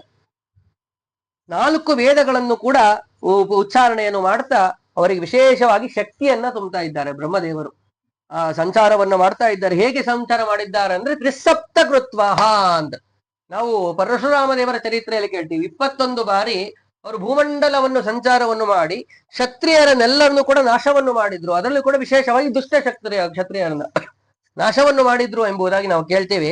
ಹಾಗೇನೆ ಇಲ್ಲಿಯೂ ಕೂಡ ಹಾಗೇನೆ ಇವರು ಕೂಡ 21 ಬಾರಿ ಭೂಮಂಡಲವನ್ನು ಸಂಚಾರವನ್ನು ಮಾಡಿದ್ದಾರೆ. ಏನು ಮಾಡ್ತಾ ಅಂದ್ರೆ ಚಂದ್ರನನ್ನ ಕೂಡಿಸಿಕೊಂಡು ರಥದಲ್ಲಿ ಬ್ರಹ್ಮದೇವರು ಸಂಚಾರವನ್ನು ಮಾಡ್ತಾ ಇದ್ದಾರೆ. ಮಾಡುವ ಸಮಯದಲ್ಲಿ ವೇದವನ್ನ ಉಪದೇಶವನ್ನು ಮಾಡ್ತಾ ಇದ್ದಾರೆ. 4 ವೇದವನ್ನು ಕೂಡ ಪಠನೆಯನ್ನು ಮಾಡಿದ್ದಾರೆ. ಹೀಗೆ ಆ ಸಮಯದಲ್ಲಿಯೂ ಕೂಡ ಚಂದ್ರನೂ ಕೂಡ ವಿಶೇಷವಾಗಿ ಉಗ್ರವಾದ ತಪಸ್ಸನ್ನು ಮಾಡಿದ್ದಾರೆ, ಆ ಘೋರವಾದ ತಪಸ್ಸನ್ನು ಮಾಡಿದ್ದಾರೆ. ಹೀಗೆ ಆಗಿದೆ. ಅದಾದ ನಂತರದಲ್ಲಿ ಎಲ್ಲವೂ ಕೂಡ ಮುಗಿತು. ನಂತರದಲ್ಲಿ ಚಂದ್ರ ಮತ್ತೆ ಮೇಲಿಂದ ಬೀಳುವುದಕ್ಕೆ ಪ್ರಾರಂಭವಾಗಿದ್ದಾರೆ. ಆ ಸಮಯದಲ್ಲಿ ಆಂಗೀರಸ ಗೋತ್ರದಲ್ಲಿ ಬಂದಂತಹ ಭೃಗು ಋಷಿಗಳು, ಅವರನ್ನ ಮತ್ತೆ ವೇದವನ್ನ ಪಠನೆಯನ್ನು ಮಾಡಿ ಅವರನ್ನ ಮತ್ತೆ ಶಕ್ತಿಯುಕ್ತರಾಗುವಂತೆ ಮಾಡಿದರು. ಹೀಗೆ ಅವನು ಒಂದು ಕಡೆ ಸನ್ನಿಹಿತನಾದ ಸತೇನ ರಥ ಮುಖ್ಯೇನ ಸಾಗರಾಂತ ವಸುಂಧರಂ ತ್ರಿಸಪ್ತ ಕೃತ್ವ ಅತಿಯಾಜಾಹ ಚಕಾರ ಅಭಿಪ್ರದಕ್ಷಿಣಂ. ಹೀಗೆ 21 ಬಾರಿ ಪ್ರದಕ್ಷಿಣೆಯನ್ನು ಮಾಡಿ ಅವರು ವಿಶಿಷ್ಟವಾದ ಶಕ್ತಿಯನ್ನ ಪಡೆದರು. ಹೀಗೆ ಇಷ್ಟೆಲ್ಲ ಆಯ್ತು. ಅವನು ಭಾರಿ ಸಾಮರ್ಥ್ಯಯುಕ್ತನಾದ ವಿಶಿಷ್ಟವಾದ ತೇಜಸ್ಸು ಕೂಡ ಬಂದಿದೆ. ಬಂದಂತಹ ಸಮಯ, ಈ ಸಮಯದಲ್ಲಿ ಅವನು ತಾನೂ ಕೂಡ ಘೋರವಾದ ತಪಸ್ಸನ್ನು ಕೂಡ ಮಾಡಿದ. ನಂತರದಲ್ಲಿ ಮೊದಲಿಗೆ ಬ್ರಹ್ಮದೇವ ಜೊತೆ ಇದ್ದಾಗ ಹಾಗೂ ಕೂಡ ಉಪದೇಶ ಮಾಡುವಾಗ ವಿಶೇಷವಾಗಿ ಅವನ್ನೆಲ್ಲವನ್ನು ಕೂಡ ಚಿಂತನೆಯನ್ನು ಮಾಡಿದ್ರು. ಅಷ್ಟೆಲ್ಲ 4 ವೇದವನ್ನ ಸ್ವಯಂ ಬ್ರಹ್ಮದೇವರಿಂದ ಉಪದೇಶವನ್ನು ಪಡೆದ ಮೇಲೆ ವಿಶಿಷ್ಟವಾದ ತೇಜಸ್ಸು ಶಕ್ತಿಯು ಕೂಡ ಬಂದಿರ್ತದೆ. ಹಾಗೇನೆ ಪುನಃ ತಪಸ್ಸನ್ನು ಕೂಡ ಮಾಡಿದ್ದಾರೆ. ತಪಸ್ತೇಪೆ ಮಹಾಭಾಗ ಪದ್ಮಾನಂ ದಶತೀರ್ದಶ ತತಸ್ತಸ್ಮೈ ದದೌ ರಾಜ್ಯಂ ಬ್ರಹ್ಮವಿದಾಂವರಃ ಬೀಜೌಷಧೀನಾ ವಿಪ್ರಾಣಾಂ ಅಪಾಂಚ ಜನಮೇಜಯ ಅಂತ. ಹೀಗೆ ಅವರು ಘೋರವಾದ ಮತ್ತೆ ತಪಸ್ಸನ್ನೆಲ್ಲವನ್ನು ಕೂಡ ಮಾಡಿದ್ದಾರೆ. ವಿಶಿಷ್ಟವಾದ ಸಾಮರ್ಥ್ಯವೂ ಕೂಡ ಬಂದಿದೆ. ತೇಜಸ್ಸಿನ ಮೂರ್ತಿಯ ರೂಪದಲ್ಲಿದ್ದಾರೆ. ತೇಜಸ್ಸು ಅಂತಂದ್ರೆ ಚಂದ್ರ ಅನ್ಬೇಕು, ಆ ರೀತಿಯಾದಂತಹ ಸಾಮರ್ಥ್ಯ ಬಂದಿದೆ. ಅಂತಹ ಸಂದರ್ಭದಲ್ಲಿ ರಾಜರೆಲ್ಲರೂ ಕೂಡ, ಋಷಿಗಳೆಲ್ಲರೂ ಕೂಡ ಪ್ರಾರ್ಥನೆ ಮಾಡ್ತಾ ಇದ್ದಾರೆ, ಇವರು ನನಗೆ ರಾಜರಾಗಿ ನಮಗೆ ಒಡೆಯನಾಗಲಿ ಅಂತೇಳಿ ಋಷಿಗಳೆಲ್ಲರೂ ಕೂಡ ಪ್ರಾರ್ಥನೆ ಮಾಡಿದಾಗ ಚಂದ್ರನನ್ನ ಬ್ರಹ್ಮದೇವರು 4 ಸ್ಥಾನಗಳಿಗೆ 4 ಇದಕ್ಕೆ ಅವರು ಅಧಿಪತಿಗಳನ್ನಾಗಿ ಮಾಡಿದ್ರಂತೆ. ಯಾರ್ಯಾರಿಗೆ ಅಂದ್ರೆ, ಒಂದು ಬ್ರಹ್ಮದೇವರು ಮಾಡಿದ್ ಯಾರ್ಯಾರಿಗೆ ಇವ್ರನ್ನ ಚಂದ್ರನನ್ನ ಅಂದ್ರೆ ಬ್ರಾಹ್ಮಣರಿಗೆ, ಬೀಜ ವಿಪ್ರಾಣಾಂ ಅಪಾಂಚ ನೀರಿಗೆ ಮತ್ತು ಬೀಜ ಔಷಧೀನ ಬೀಜಗಳೆಲ್ಲ ನೋಡ್ತೀವಲ್ಲ, ಬೀಜಗಳಿಗೆ ಮತ್ತು ಔಷಧಿ ಅಂದ್ರೆ ಔಷಧಿ ವನಸ್ಪತಿಗಳಿಗೆ ಅಭಿಮಾನಿ ದೇವತೆಗಳನ್ನ ಅಧಿಪತಿಯನ್ನಾಗಿ ಒಡೆಯನನ್ನಾಗಿ ಮಾಡಿದ್ದಾರೆ. ಆದ್ರಿಂದಾಗಿ ನಾವು ಯಾಕೆ ಚಂದ್ರನನ್ನ ಸ್ತೋತ್ರವನ್ನು ಮಾಡಬೇಕು ಅಂತಂದ್ರೆ, ನಮ್ಮ ಬ್ರಾಹ್ಮಣರಿಗೆ ಅಧಿಪತಿಯಾದವನು ಒಡೆಯನಾದವನು ಚಂದ್ರ. ಆದ್ರಿಂದಾಗಿ ನಿತ್ಯವೂ ಕೂಡ ಚಂದ್ರನ ಪ್ರಾರ್ಥನೆಯನ್ನ ನಾವು ಮಾಡಲೇಬೇಕು. ಹೇಗೆ ಸೂರ್ಯನ ಪ್ರಾರ್ಥನೆಯೂ ಕೂಡ ಅವಶ್ಯಕವಾದದ್ದು. ಯಾಕೆ ಅಂತಂದ್ರೆ, ಒಂದು ವಸ್ತುವಿನ ಜ್ಞಾನವಾಗಬೇಕಾದ್ರೆ ಸೂರ್ಯ ಚಂದ್ರರ ಅವಶ್ಯಕತೆ ತುಂಬಾ ಇದೆ. ಯಾಕೆ ನೋಡಿ, ನಾವು ಈಗೇನೋ ಒಂದು ಲೈಟ್ ಇದೆ, ಎಲ್ಲವೂ ಕೂಡ ಇದೆ. ಆ ಲೈಟಿನಿಂದಾಗಿ ನಾವು ಒಂದು ವಸ್ತುವನ್ನ ನೋಡ್ತಾ ಇದ್ದೇವೆ. ಲೈಟ್ ಬರುವುದಕ್ಕೆ ಸೂರ್ಯನ ಪ್ರಕಾಶದಿಂದ ಎಲ್ಲವೂ ಕೂಡ ಸೇರಿ ಏನೇ ಸೂರ್ಯ ಚಂದ್ರರ ಇಲ್ಲದಿದ್ದರೆ ನೀರಿನಲ್ಲಿ ಆ ಶಕ್ತಿ ಬರ್ತಾ ಇರಲಿಲ್ಲ. ನೀರಿನಿಂದಾಗಿ ಇವರು ಕರೆಂಟ್ ಎಲ್ಲವನ್ನು ಕೂಡ ಉತ್ಪಾದನೆ ಮಾಡುವುದಾಗಲಿ ಯಾವುದೂ ಕೂಡ ಸಾಧ್ಯವೇ ಆಗ್ತಾ ಇರಲಿಲ್ಲ. ಆದ್ರಿಂದಾಗಿ ಮತ್ತೊಂದು ಪ್ರಧಾನವಾಗಿ ಸೂರ್ಯ ಜ್ಞಾನಪ್ರದ ಅಂತ. ಸೂರ್ಯ ಜ್ಞಾನವನ್ನು ಕೂಡ ಕೊಡ್ತಾನೆ, ಆರೋಗ್ಯವನ್ನು ಕೂಡ ಕೊಡ್ತಾನೆ. ಹೇಳ್ತಾರೆ ಮತ್ತೊಂದ್ ಕಡೆ, ಆರೋಗ್ಯಂ ಭಾಸ್ಕರಾದಿಚ್ಛೇತ್ ಅಂತ ಹೇಳಿ ಸೂರ್ಯ ಒಳ್ಳೆ ಆರೋಗ್ಯವನ್ನ ಕೊಡ್ತಾನಂತೆ. ಆದ್ದರಿಂದಾಗಿ ನಮಗೆ ಅತ್ಯಂತ ಅವಶ್ಯಕವಾದದ್ದು ಜ್ಞಾನ, ಆರೋಗ್ಯಾದಿಗಳು. ಅಂತಹ ಅದನ್ನು ಕೊಡುವುದಕ್ಕೆ ಸಮರ್ಥನಾದವರು. ಮತ್ತು ಒಂದು ವಸ್ತುವಿನ ಜ್ಞಾನವಾಗಬೇಕಾದ್ರೆ, ಇದು ಪುಸ್ತಕ, ಇದು ಮೇಜು ಅಂತ ಜ್ಞಾನವಾಗಬೇಕಾದ್ರೆ ಕತ್ತಲು ಆವರಿಸಿಕೊಂಡಿದ್ದರೆ, ತಮಸ್ಸು ಇತ್ತು ಅಂತಂದ್ರೆ ನಮಗೆ ವಸ್ತುವಿನ ಜ್ಞಾನವಾಗುವುದಿಲ್ಲ. ವಸ್ತುವಿನ ಜ್ಞಾನವಾಗ್ತಾ ಇದೆ ಅಂತಂದ್ರೆ ಅಲ್ಲಿ ಬೆಳಕಿರೋದ್ರಿಂದ, ವಸ್ತು ಕಾಣ್ತಾ ಇರೋದ್ರಿಂದ ಮಾತ್ರ ಸಾಧ್ಯವಾಗಿದೆ. ನನಗೆ ಕಣ್ಣು ಚೆನ್ನಾಗಿದೆಯಪ್ಪ, ನಾನು ವಸ್ತುವನ್ನು ನೋಡ್ತೀನಿ ಅಂದ್ರೆ ಬೆಳಕಿಲ್ಲದೆ ಇದೆ, ನನ್ನ ಕಣ್ಣು ಚೆನ್ನಾಗಿದ್ರು ಕೂಡ ಹತ್ತಿರದಲ್ಲಿರುವ ವಸ್ತುವನ್ನು ಕೂಡ ನೋಡೋದಕ್ಕೆ ಸಾಧ್ಯ ಇಲ್ಲ. ಆದ್ದರಿಂದ ಆ ವಸ್ತುವಿನ ಜ್ಞಾನಕ್ಕೆ ಕಾರಣನಾದವನು ಸೂರ್ಯ, ಬೆಳಕನ್ನು ಕೊಟ್ಟವನು. ಚಂದ್ರ ಬೆಳಕನ್ನು ಕೂಡ ಕೊಟ್ಟವನು. ಹೀಗೆ ಆ ಸೂರ್ಯ ಚಂದ್ರರನ್ನ ನಿತ್ಯವೂ ಕೂಡ ನಾವು ಸ್ಮರಣೆಯನ್ನು ಮಾಡಲೇಬೇಕು. ಅದಕ್ಕೋಸ್ಕರವಾಗಿ ಸೂರ್ಯ ನಮಸ್ಕಾರವನ್ನು ಮಾಡುವಂತಹ ಕ್ರಮವೂ ಕೂಡ ನಾವು ಜಗತ್ತಿನಲ್ಲಿ ನೋಡ್ತೇವೆ. ಹೀಗೆ ಅಂತಹ ಆ ಚಂದ್ರ ವಿಶಿಷ್ಟವಾದ ಸಾಮರ್ಥ್ಯವನ್ನು ಹೊಂದಿದ್ದಾನೆ. ಅವರಿಗೆ ಈ ಔಷಧಿ ವನಸ್ಪತಿಗಳಿಗೆ, ಬ್ರಾಹ್ಮಣರಿಗೆ, ನೀರಿಗೆ ಅಭಿಮಾನಿ ದೇವತೆ ಆಗಿದ್ದಾನೆ. ಹೀಗೆ ಆಯ್ತು, ಇಷ್ಟೆಲ್ಲವೂ ಕೂಡ ಆಗಿದೆ. ಅವನ ಒಳ್ಳೆಯ ರೂಪ, ಸುಂದರವಾದಂತಹ ರೂಪ. ಆ ದಕ್ಷ ಪ್ರಜಾಪತಿಯ 27 ಜನ ಮಕ್ಕಳು, ಹೆಣ್ಣು ಮಕ್ಕಳಿರ್ತಾರೆ. ಆ ಏನು ನಕ್ಷತ್ರಗಳನ್ನ ನಾವೀಗ ನೋಡ್ತೀವಿ, ಅಶ್ವಿನಿ ಭರಣಿ ಕೃತ್ತಿಗಾದಿ ರೇವತಿಯವರೆಗೂ ನಕ್ಷತ್ರಗಳನ್ನೆಲ್ಲ ಏನ್ ನೋಡ್ತೀವೋ ಆ ಎಲ್ಲ 27 ಜನರನ್ನು ಕೂಡ ಅವರ ಹೆಣ್ಣು ಮಕ್ಕಳನ್ನ ಚಂದ್ರನಿಗೆ ಕೊಟ್ಟು ಮದುವೆಯನ್ನು ಮಾಡಿದ್ದಾರೆ. ಅಷ್ಟೋ ಜನರನ್ನು ಕೂಡ ಹೀಗೆ ಒಳ್ಳೆಯ ವಿಶಿಷ್ಟವಾದಂತಹ ತಾರುಣ್ಯ, ಒಳ್ಳೆಯ ಸುಂದರವಾದಂತಹ ರೂಪ, ಎಲ್ಲರೂ ಕೂಡ ಅವನಲ್ಲಿ ಸಂಪೂರ್ಣವಾಗಿ ವಶರಾಗಿದ್ದಾರೆ. ಹೀಗೇನೆ ಆ ಉತ್ತಮ ಕಲ್ಪದಲ್ಲಿ ಅವನು ಒಳ್ಳೆ ಚೆನ್ನಾಗಿ ಶ್ರೇಷ್ಠವಾದ ರೀತಿಯಾಗಿ ರಾಜಸೂಯ ಯಾಗವನ್ನ ಮಾಡಿದ್ದಾನೆ. ಆ ರಾಜಸೂಯ ಯಾಗವನ್ನ ಮಾಡಿ ಯಥೇಚ್ಛವಾದಂತಹ ಲಕ್ಷಗಟ್ಟಲೆ ಗೋವುಗಳನ್ನ ಎಲ್ಲವನ್ನು ಕೂಡ ದಕ್ಷಿಣೆಯನ್ನೆಲ್ಲವನ್ನು ಕೂಡ ಚೆನ್ನಾಗಿ ದಾನವನ್ನು ಮಾಡಿದ್ದಾನೆ. ನೋಡಿ ಎಂತಹ ವಿಶಿಷ್ಟವಾದಂತಹ ಪುಣ್ಯ. ಸ್ವಯಂ ಆ ಯಜ್ಞದಲ್ಲಿ ಯಾರ್ಯಾರು ಭಾಗಿಗಳಾಗಿದ್ರು, ಇಷ್ಟೆಲ್ಲವನ್ನು ರಾಜಸೂಯ ಯಾಗವನ್ನೇ ಸಾಮಾನ್ಯವಾದದ್ದಲ್ಲ, ದೊಡ್ಡದಾದಂತಹ ಯಾಗ. ಅದನ್ನ ಮಾಡುವಾಗ ಯಾರ್ಯಾರು ಅಲ್ಲಿ ಇದ್ರು, ಒಂದು ಯಜ್ಞವನ್ನು ಆಗಬೇಕಾದ್ರೆ ಸುಮ್ಮನೆ ಒಬ್ಬರೇ ಇದ್ರೆ ಸಾಲುವುದಿಲ್ಲ, ಒಬ್ಬರು ಬ್ರಹ್ಮನ ಸ್ಥಾನದಲ್ಲಿ ಕುಳಿತುಕೊಳ್ಳುವುದಕ್ಕೆ ಬೇಕು. ಈಗ ಸಾಮಾನ್ಯವಾಗಿ ಹೋಮದ ಕುಂಡ ಪಕ್ಕದಲ್ಲಿ ಒಂದು ಇಟ್ಟಿಗೆ ಇಟ್ಟು ಅದ್ರ ಮೇಲೆ ಕಾಯನ್ನ ಇಟ್ಟುಬಿಡ್ತಾರೆ, ಇದು ಬ್ರಹ್ಮ ಅಂತೇಳಿ ಆ ಬ್ರಹ್ಮನ ಮಂತ್ರವನ್ನ ಪಠನೆಯನ್ನು ಮಾಡಿ ಬ್ರಹ್ಮ ಸನ್ನಿಹಿತನಾಗಿರ್ತಾನೆ ಅಂತ ಹೇಳಿ ಅದರಲ್ಲಿ ಆವಾಹನೆ ಮಾಡುವ ಕ್ರಮ. ಕೆಲವರು ಸ್ವಯಂ ಒಬ್ಬ ಯೋಗ್ಯರಾದಂತಹ ವ್ಯಕ್ತಿಗಳನ್ನ, ಚೆನ್ನಾಗಿ ಅರಿತವರನ್ನು, ವೇದವನ್ನ ಎಲ್ಲವನ್ನು ಕೂಡ ಚೆನ್ನಾಗಿ ಕಲಿತವರನ್ನ ಆ ಸ್ಥಾನದಲ್ಲಿ ಆಸನವಾಗಿ ಕೂಡಿಸ್ತಾರೆ. ಅವರು ಆ ಮಂತ್ರಗಳನ್ನ ಪಠನೆಯನ್ನು ಮಾಡ್ತಾ ಇರ್ತಾರೆ. ವೇದಜ್ಞರು ಒಳ್ಳೆ ಚೆನ್ನಾಗಿ ತಿಳಿದವರು ಆ ಬ್ರಹ್ಮಸ್ಥಾನಕ್ಕೆ ಯೋಗ್ಯರಾದವರನ್ನ ಆ ಸ್ಥಾನಕ್ಕೆ ಕೂಡಿಸಿ ಮಾಡ್ತಾರೆ. ಹೀಗೆ ಆ ಸ್ಥಾನಗಳಿಗೆ ಮತ್ತೊಬ್ಬರನ್ನ ಕೂಡಿಸಿ ಮಾಡುವಂತಹ ಕ್ರಮ ಇದೆ. ಆದರೆ ಇಲ್ಲಿ ಯಾರನ್ನ ಕೂಡಿಸಿದ್ದಾರೆ, ಯಾರ್ಯಾರು ಆ ಯಜ್ಞದಲ್ಲಿ ಭಾಗಿಗಳಾಗಿದ್ದಾರೆ ಅಂತಂದ್ರೆ ಅದನ್ನ ಹೇಳ್ತಾರೆ. ಅಧ್ವರ್ಯುವಿನ ಸ್ಥಾನದಲ್ಲಿ, ಪ್ರಧಾನ ಸ್ಥಾನದಲ್ಲಿ ಅತ್ರಿ ಋಷಿಗಳು ಅಂದ್ರೆ ತಮ್ಮ ತಂದೆ, ಚಂದ್ರನ ತಂದೆ, ಅವರೇ ಸ್ವಯಂ ಅಧ್ವರ್ಯುವಿನ ಸ್ಥಾನದಲ್ಲಿ ಕುಳಿತಿದ್ದಾರೆ. ಹೀಗೆ ನಂತರದಲ್ಲಿ ಉದ್ಗಾತರು ವಾಯುದೇವರೇನೆ ತಾವು ಸಾಮವೇದವನ್ನ ಉದ್ಗಾನವನ್ನು ಮಾಡ್ತಾ ಇದ್ದಾರಂತೆ. ಇನ್ನು ಬ್ರಹ್ಮನ ಸ್ಥಾನದಲ್ಲಿ ಯಾರು ಕೊಡ್ತಿದ್ದಾರೆ ಅಂದ್ರೆ ಸ್ವಯಂ ತಮ್ಮ ತಾತ ಬ್ರಹ್ಮದೇವರೇನೆ ಆ ಬ್ರಹ್ಮನ ಸ್ಥಾನದಲ್ಲಿ ಕುಳಿತಿದ್ದಾರೆ. ನೋಡಿ, ಅವರ ಸ್ಥಾನದಲ್ಲಿ ಅವರೇ ಕೊಡ್ತಿದ್ದಾರೆ, ಸ್ವಯಂ ಬ್ರಹ್ಮದೇವರೇನೆ ಕುಳಿತಿದ್ದಾರೆ ಅಂದ್ರೆ ಎಂತ ದೊಡ್ಡ ಸೌಭಾಗ್ಯ. ಹೀಗೆ ಅಷ್ಟೇ ಅಲ್ಲ, ಸ್ವಯಂ ಸಾಕ್ಷಾತ್ ಭಗವಂತ ಶ್ರೀಮನ್ನಾರಾಯಣ ತಾನೂ ಕೂಡ ಅಲ್ಲಿ ಸನ್ನಿಹಿತನಾಗಿದ್ದಾನೆ, ಸದಸ್ಯನ ರೂಪದಲ್ಲಿ ತಾನೂ ಕೂಡ ಅಲ್ಲಿ ಇದ್ದಾನೆ. ಹೀಗೆ ಅವನು ಶ್ರೇಷ್ಠವಾದ ರೀತಿಯಾಗಿ ಯಜ್ಞವನ್ನು ಮಾಡಿದ್ದಾರೆ.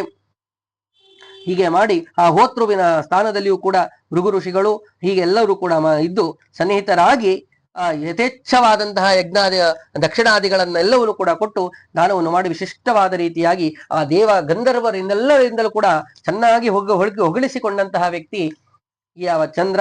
ಹೀಗೆ ಇಷ್ಟೆಲ್ಲವೂ ಕೂಡ ನಡೀತಿದೆ ನೋಡಿ. ಸಾಮಾನ್ಯವಾಗಿ ಒಂದು ಒಳ್ಳೆಯ ಸ್ಥಾನ ಬಂದ ಮೇಲೆ, ಒಳ್ಳೆಯ ಸಂಪತ್ತು ಮರ್ಯಾದೆ ಎಲ್ಲವೂ ಕೂಡ ಬಂದ ಮೇಲೆ ಅದ್ರ ಜೊತೆಯಲ್ಲಿ ಒಂದು ಅಹಂಕಾರ ಎಂಬುದು ಕೂಡ ಬಂದು ಬಿಡುತ್ತದೆ. ಆ ಅಹಂಕಾರದಿಂದಾಗಿ ನಾವು ಎಚ್ಚೆತ್ತುಕೊಳ್ಳದಿದ್ದರೆ ಅದು ನಮ್ಮನ್ನ ಕೆಳಗೆ ಬೀಳಿಸಿಬಿಡುತ್ತದೆ.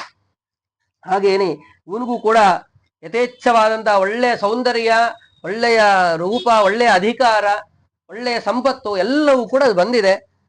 ಹಾಗೇನೆ ಅವನನ್ನ ನೋಡಿ ಅನೇಕರೆಲ್ಲರೂ ಕೂಡ ಇವನಿಂದ ಮೋಹಗೊಂಡ್ಬಿಟ್ಟಿದ್ದಾರೆ. ಅದರಲ್ಲಿ ಸಿನಿ, ವಾಲಿ, ಕುಹು, ಪುಷ್ಟಿ, ಪ್ರಭಾ, ವಸು, ಕೀರ್ತಿ, ಧೃತಿ, ಲಕ್ಷ್ಮಿ ಅಂತ ನವದೇವತೆಗಳು ಇವರೆಲ್ಲರೂ ಕೂಡ ಬಂದು ಇವರನ್ನ ವರಿಸಿಬಿಟ್ಟಿದ್ದಾರೆ. ವಾಸ್ತವಿಕವಾಗಿ ಇವರೆಲ್ಲರೂ ಕೂಡ 9 ಜನ ಮತ್ತೊಬ್ಬರನ್ನ ಮದುವೆ ಆಗಿದ್ರು.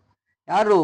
ಯಾವ ಕಾಂತ, ವಿಭಾವಸು, ಧಾತೃ, ಪ್ರಭಾಕರ, ಅವಿಷ್ಮಂತ, ನಂದ ಅಂತ ಹೇಳಿ ಇವರ ಗಂಡಂದಿರು.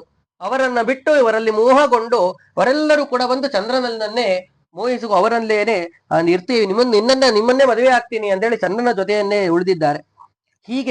ಹಾಗೆ ಅವನು ಘೋರವಾದ ಯಥಾಶಕ್ತಿಯಾಗಿ ಶಕ್ತಿಯ ದಾನಾದಿಗಳನ್ನೆಲ್ಲವನ್ನು ಕೂಡ ಮಾಡಿ ಒಂದು ಕಡೆ ಪುಣ್ಯ ಗಳಿಸಿದ್ದ, ಮತ್ತೊಂದು ಕಡೆ ಪಾಪ ಅನುಭವಿಸುವುದಕ್ಕೂ ಕೂಡ ದಾರಿಯನ್ನು ಮಾಡ್ಕೊಂಡಿದ್ದಾನೆ.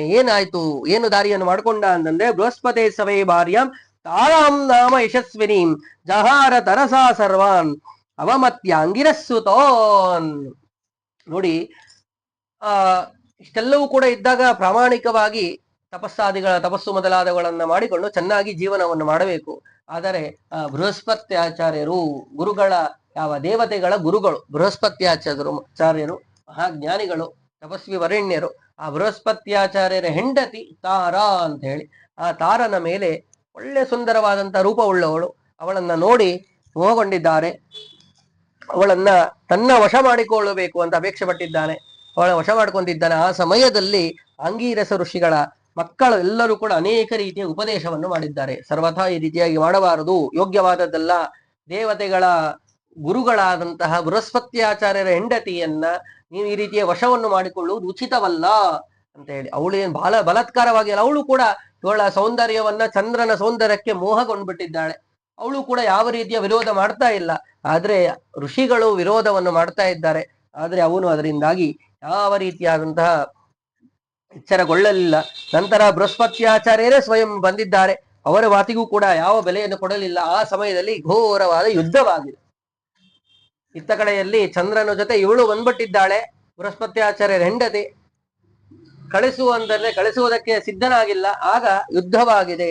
ಆ ಯುದ್ಧಕ್ಕೆ ತಾರಕಾಮಯ ಯುದ್ಧ, ತಾರಾಗೋಸ್ಕರವಾಗಿ ನಡೆದಿದ್ದರಿಂದಾಗಿ ತಾರಕಾಮಯ ಯುದ್ಧ ಅಂತ ಹೇಳಿ ಅದಕ್ಕೆ ಕರೀತಾ ಇದ್ರು. ಹೀಗೆ ಅಲ್ಲಿ ಅವರು ಯುದ್ಧ ಪ್ರಾರಂಭವಾಯಿತು. ಯುದ್ಧ ಅಂತಂದ ಮೇಲೆ ಈ ಪೂರ್ವ ಪಕ್ಷದವರು ಈ ಕಡೆ ಪಕ್ಷದವರು ಎರಡೂ ಕೂಡ ಬೇಕಲ್ಲ. ಮತ್ ಯಾರ್ಯಾರು ಪಕ್ಷದಲ್ಲಿ ಇದ್ರು ಅಂತಂದ್ರೆ ಇವರು ಶುಕ್ರಾಚಾರ್ಯರನ್ನ ಕೇಳಿಕೊಂಡಿದ್ದಾನೆ ಚಂದ್ರ, ನಮ್ಮ ಪಕ್ಷವನ್ನ ನೀವು ಒರಿಸಬೇಕು, ಬರಬೇಕು ಅಂತ. ಯಾಕೆ ಅಂತಂದ್ರೆ ಬೃಹಸ್ಪತ್ಯಾಚಾರ್ಯರು ದೇವತೆಗಳ ಗುರುಗಳು.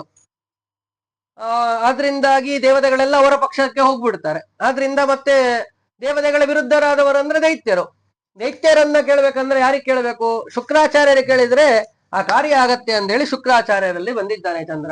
ಒಳ್ಳೆಯ ಸಂಪತ್ತು ಅಧಿಕಾರ ಎಲ್ಲ ಕೂಡ ಇರ್ತಾ ಇರೋದ್ರಿಂದ ಶುಕ್ರಾಚಾರ್ಯರು ಕೂಡ ಆಯ್ತು ಅಂತ ಒಪ್ಕೊಂಡ್ಬಿಟ್ರು. ಅವಶ್ಯವಾಗಿ ಬರ್ತೇನೆ, ನಮ್ಮ ಪಂಗಡದವರೆಲ್ಲನೂ ಕೂಡ ಕರ್ಕೊಂಡ್ ಬರ್ತೀನಿ ಅಂತ ಅವ್ರು ಒಪ್ಕೊಂಡ್ಬಿಟ್ರು. ಇತ್ತ ಕಡೆಯಲ್ಲಿ ದೇವತೆಗಳನ್ನ ಎಲ್ಲರೂ ಕೂಡ ಯುದ್ಧಕ್ಕೆ ಸಿದ್ಧರಾಗಿದ್ದಾರೆ. ಸಾಕ್ಷಾತ್ ಈಶ್ವರ ರುದ್ರದೇವರು ಕೂಡ ಯಾವ ಬೃಹಸ್ಪತ್ಯಾಚಾರ್ಯರ ಪಕ್ಷದಲ್ಲಿ ನಿಂತಿದ್ದಾರೆ. ಘೋರವಾದ ಯುದ್ಧ ನಡೆದಿದೆ. ಅದರಿಂದಾಗಿ ಆ ರುದ್ರದೇವರು ಕೂಡ ಅಜಗವ ಧನಸ್ಸು ಅಂತ ಹೇಳಿ ಆ ಧನಸ್ಸನ್ನ ಧಾರಣೆಯನ್ನು ಮಾಡಿ ಘೋರವಾದ ಯುದ್ಧವನ್ನು ಮಾಡಿದ್ದಾರೆ. ದೈತ್ಯರ ಮಧ್ಯದಲ್ಲಿ ಘೋರವಾದ ರೀತಿಯಾಗಿ ಯುದ್ಧ ನಡೆದಿದೆ. ಆಗ ರುದ್ರದೇವರು ಬ್ರಹ್ಮಶಿರ ಅಂತ ಹೇಳಿ ಒಂದು ಅಸ್ತ್ರವನ್ನ, ಪರಮ ವಿಶಿಷ್ಟವಾದಂತಹ ಅಸ್ತ್ರವನ್ನ ಪ್ರಯೋಗ ಮಾಡಿದಾಗ ಎಲ್ಲರೂ ಕೂಡ ಸೋತಿ ಹೋಗಿದ್ದಾರೆ ದೈತ್ಯರು. ಹೀಗೆ ಘೋರವಾದ ಯುದ್ಧಾದಿಗಳು ನಡೆದಿದೆ. ಅನೇಕರೆಲ್ಲರೂ ಕೂಡ ಅಸ್ವಸ್ಥರಾಗಿ ಹೋಗಿದ್ದಾರೆ. ಹೀಗೆ ಆ ಸಮಯದಲ್ಲಿ ದೇವತೆಗಳಲ್ಲಿಯೂ ಕೂಡ ಕೆಲವರು ಅಸ್ವಸ್ಥರಾದ್ರು, ದೈತ್ಯದಾನರೆಲ್ಲ ಅನೇಕರೆಲ್ಲರೂ ಕೂಡ ನಾಶವಾಗಿಯೇ ಹೋದ್ರು. ಹೀಗಾದ ಸಂದರ್ಭದಲ್ಲಿ ಉಳಿದಂತಹ ದೇವತೆಗಳಿಗೆ ಭಯ ಆಗುವುದಕ್ಕೆ ಪ್ರಾರಂಭವಾಯಿತು. ಇನ್ನೆಲ್ಲವೂ ಕೂಡ ಆದ್ರೆ ನಮ್ಮ ಸಂಖ್ಯೆ ಕಮ್ಮಿ ಆಗ್ಬಿಡುತ್ತದೆ ಅಂತ. ಯಾಕೆ ಅಂತಂದ್ರೆ ನೋಡಿ, ಪೂರ್ವದಲ್ಲಿಯೇನೆ ನಾವು ಈ ಚಿಂತನೆಯನ್ನು ಮಾಡಿದ್ವಿ. ಶುಕ್ರಾಚಾರ್ಯರಿಗೆ ಒಂದು ವಿಶಿಷ್ಟವಾದ ವರ ಇತ್ತು, ಶಕ್ತಿ ಇತ್ತು. ಏನು ಅಂತಂದ್ರೆ ಯಾರೇ ಮರಣವನ್ನು ಹೊಂದಿದ್ರು ಕೂಡ ಅವರನ್ನ ಮತ್ತೆ ಬದುಕಿಸಿಕೊಳ್ಳುವಂತಹ ಶಕ್ತಿ ಅವರಲ್ಲಿ ಇತ್ತು. ಆ ಮಂತ್ರವನ್ನ ಪಠನೆಯನ್ನು ಮಾಡಿ, ಮೃತ ಸಂಜೀವಿನಿ ಮಂತ್ರ ಅಂತ ಹೇಳಿ ಆ ಮೃತ ಸಂಜೀವಿನಿ ಮಂತ್ರವನ್ನ ಪಠನೆಯನ್ನು ಮಾಡಿ ಅವರು ಯಾರೇ ದೈತ್ಯರಿಗೆ ನಾಶವಾದರೂ ಕೂಡ, ಅವರು ಅಸ್ವಸ್ಥರಾದ್ರೂ ಕೂಡ ಅವರು ಮತ್ತೆ ಶಕ್ತಿಯುಕ್ತರಾಗುವಂತೆ ಮಾಡ್ತಾ ಇದ್ರು. ಅಂತಹ ವಿಶಿಷ್ಟವಾದದ್ದು ಅದು ಉಪಕಥೆಯನ್ನೇ ನಾವು ಚಿಂತನೆಯನ್ನು ಮಾಡಬೇಕಾದ್ರೆ ಈ ವಿದ್ಯೆಯನ್ನ ಪಡಿಬೇಕು ಅಂತೇಳಿ ದೇವರ ಬೃಹಸ್ಪತ್ಯಾಚಾರ್ಯರ ಮಗ ಕಚ ಅಂತೇಳಿ ಅವನ ಹೆಸರು, ಅವನನ್ನ ಕಳಿಸಿರ್ತಾರೆ. ಹೋಗು ಸೇವೆಯನ್ನು ಮಾಡಿ ಆ ವಿದ್ಯೆಯನ್ನು ಪಡೆದುಕೊಂಡು ಬಾ ಅಂತ. ಯಾಕೆಂದ್ರೆ ಪ್ರತಿ ಬಾರಿ ಯುದ್ಧ ಆದಾಗ ದೇವತೆಗಳು ಗೆಲ್ತಾ ಇದ್ರು. ಉದಾಹರಣೆಗೆ ಹೇಳ್ಬೇಕಂದ್ರೆ ದೇವತೆಗಳ ಕಡೆ ಒಂದ್ ಇಬ್ಬರಿಗೆ ಅಸ್ವಸ್ಥರಾದ್ರು ಅಂದ್ರೆ ಇತರ ಅವ್ರ ಕಡೆ ಒಂದ್ 8 ಜನ ಆಗ್ತಾ ಇದ್ರು. ಆದ್ರೆ ಮತ್ತೆ ಶುಕ್ರಾಚಾರ್ಯ ತಮ್ಮ ಮಂತ್ರವನ್ನು ಹೇಳಿ 8 ಜನನ ಬದುಕಿಸ್ಕೊಂತ ಇದ್ರು. ಇಲ್ಲಿ ಎರಡೆರಡು ಸಂಖ್ಯೆ ಕಮ್ಮಿ ಆಗ್ತಾ ಬಂತು, ದೇವತೆಗಳ ಶಕ್ತಿನೇ ಕಮ್ಮಿ ಆಯ್ತು. ಹಾಗೆ ಈಗ ಆಗ್ಬಿಟ್ರೆ ನಮ್ ಶಕ್ತಿನೇ ನಡೆಯೋದಿಲ್ಲ, ಮತ್ತೆ ನಾವು ಸಂಪೂರ್ಣವಾಗಿ ದೈತ್ಯರೇನೆ ನಮ್ಮ ಸ್ವರ್ಗಾಧಿಪತ್ಯವನ್ನೆಲ್ಲವನ್ನು ಕೂಡ ಆವರಿಸ್ಕೊಂಡರು ಅಂತ ಭಯ. ಅದಕ್ಕೋಸ್ಕರ ವಿಚಾರವನ್ನು ಮಾಡಿ ಶುಕ್ರಾಚಾರ್ಯರ ಹತ್ತಿರ ಈ ದೇವತೆಗಳ ಮಗನಾದಂತಹ ಕಚನನ್ನ, ಯಾರು ಬೃಹಸ್ಪತ್ಯಾಚಾರ್ಯರ ಮಗನಾದಂತಹ ಕಚನನ್ನ ಕಳಿಸಿರ್ತಾರೆ. ಏನಂತ ಹೇಳಿ ಕಳಿಸಿರ್ತಾರೆ ಅಂದ್ರೆ ವಿದ್ಯೆ ಕಲಿ ಅಂತ ಅಲ್ಲ, ಮೂಲತಃ ಮನಸ್ಸು ವಾಸ್ತವಿಕವಾಗಿ ಹೇಳಿದ್ದು ವಿದ್ಯೆ ಕಲಿ ಅಂತ. ಅವ್ರ ಹತ್ರ ಹೇಳ್ಬೇಕಾಗಿರೋದು ನೀನು ಏನಂತ ಹೇಳ್ಬೇಕು ಅಂತಂದ್ರೆ ನಿಮ್ಮ ಸೇವೆಯನ್ನು ಮಾಡುವುದಕ್ಕೆ ಬಂದಿದ್ದೇನೆ ಅಂತ ಹೇಳ್ಬೇಕು ಅಂತ. ಸರಿ ಆಯ್ತು ಅಂತ ಹೇಳಿ ಕಳಿಸಿದ್ದಾರೆ. ಹೇಗಾದ್ರೂ ಕೂಡ ಮಾಡಿ ಉಪಾಯದಿಂದ ನೀನು ವಿದ್ಯೆಯನ್ನು ಪಡಿಬೇಕು, ಅವರಿಗೆ ಗೊತ್ತಾಗಬಾರದು, ಆ ರೀತಿಯಾಗಿ ಪಡಿಬೇಕು ಅಂತ ಹೇಳಿ ಕಳಿಸಿರ್ತಾರೆ. ಗೊತ್ತಾಯ್ತು ಅಂದ್ರೆ ಅವ್ರು ಉಪದೇಶ ಮಾಡೋದೇ ಇಲ್ಲ, ಸುಮ್ನೆ ಯಾಕೆ ಮಾಡ್ತಾರೆ. ಸರಿ ಆಯ್ತು ಅಂತ ಅವನು ಕೂಡ ಒಪ್ಕೊಂಡಿದ್ದಾನೆ. ಹೋಗಿ ಶುಕ್ರಾಚಾರ್ಯರ ಕೇಳಿದ, ನಾನು ನಿಮ್ಮ ಸೇವೆಯನ್ನು ಮಾಡಬೇಕು ಅನ್ಕೊಂಡಿದ್ದೀನಿ. ಈಗ ದೊಡ್ಡ ವ್ಯಕ್ತಿಯ ಮಗ ಬಂದ್ಬಿಟ್ಟು ನನ್ನ ಸೇವೆ ಮಾಡ್ತೀನಿ ಅಂತಂದ್ರೆ ಒಳ್ಳೇದಾಯ್ತು, ಮಾಡು, ಅವಶ್ಯ ಮಾಡು ಅಂತ ಹೇಳ್ದಂಗೆ ಆಯ್ತು. ಕೂಡ ದೇವತೆಗಳ ಮಗ ಅಂತ, ಯಾರೋ ಬೃಹಸ್ಪತ್ಯಾಚಾರ್ಯರ ಮಗ, ದೇವತೆಗಳ ಗುರುಗಳು ಬೃಹಸ್ಪತ್ಯಾಚಾರ್ಯ, ಅವರ ಮಗ ಅಂತಂದ್ಮೇಲೆ ಅವನು ಬಂದ ನನ್ನ ಸೇವೆ ಮಾಡ್ತಾನಂದ್ರೆ ಭಾರಿ ಒಳ್ಳೇದಾಯ್ತು ಅಂತ ಹೇಳಿ ಆಯ್ತು ಮಾಡಪ್ಪ ಅಂತ ಹೇಳಿ ಅವರು ಕೂಡ ಗೋಸೇವೆ ಎಲ್ಲ ಮಾಡುವುದಕ್ಕೆಲ್ಲ ಹೇಳ್ತಾ ಇದ್ರು. ಹೀಗೆ ಅವರು ಸೇವೆಯನ್ನು ಮಾಡ್ತಾ ಇದ್ದ. ಹೀಗಿರುವಂತ ಸಮಯದಲ್ಲಿ ಒಮ್ಮೆ ಏನಾಗಿದೆ, ಈ ಸಾಮಾನ್ಯವಾಗಿ ಗುಪ್ತಚರರು ಅಂತ ಇರ್ತಾರಲ್ಲ, ಯಾವುದೋ ರೀತಿಯಾಗಿ ದೈತ್ಯರಿಗೆ ವಿಷಯ ತಿಳಿದ್ಬಿಟ್ಟಿದೆ.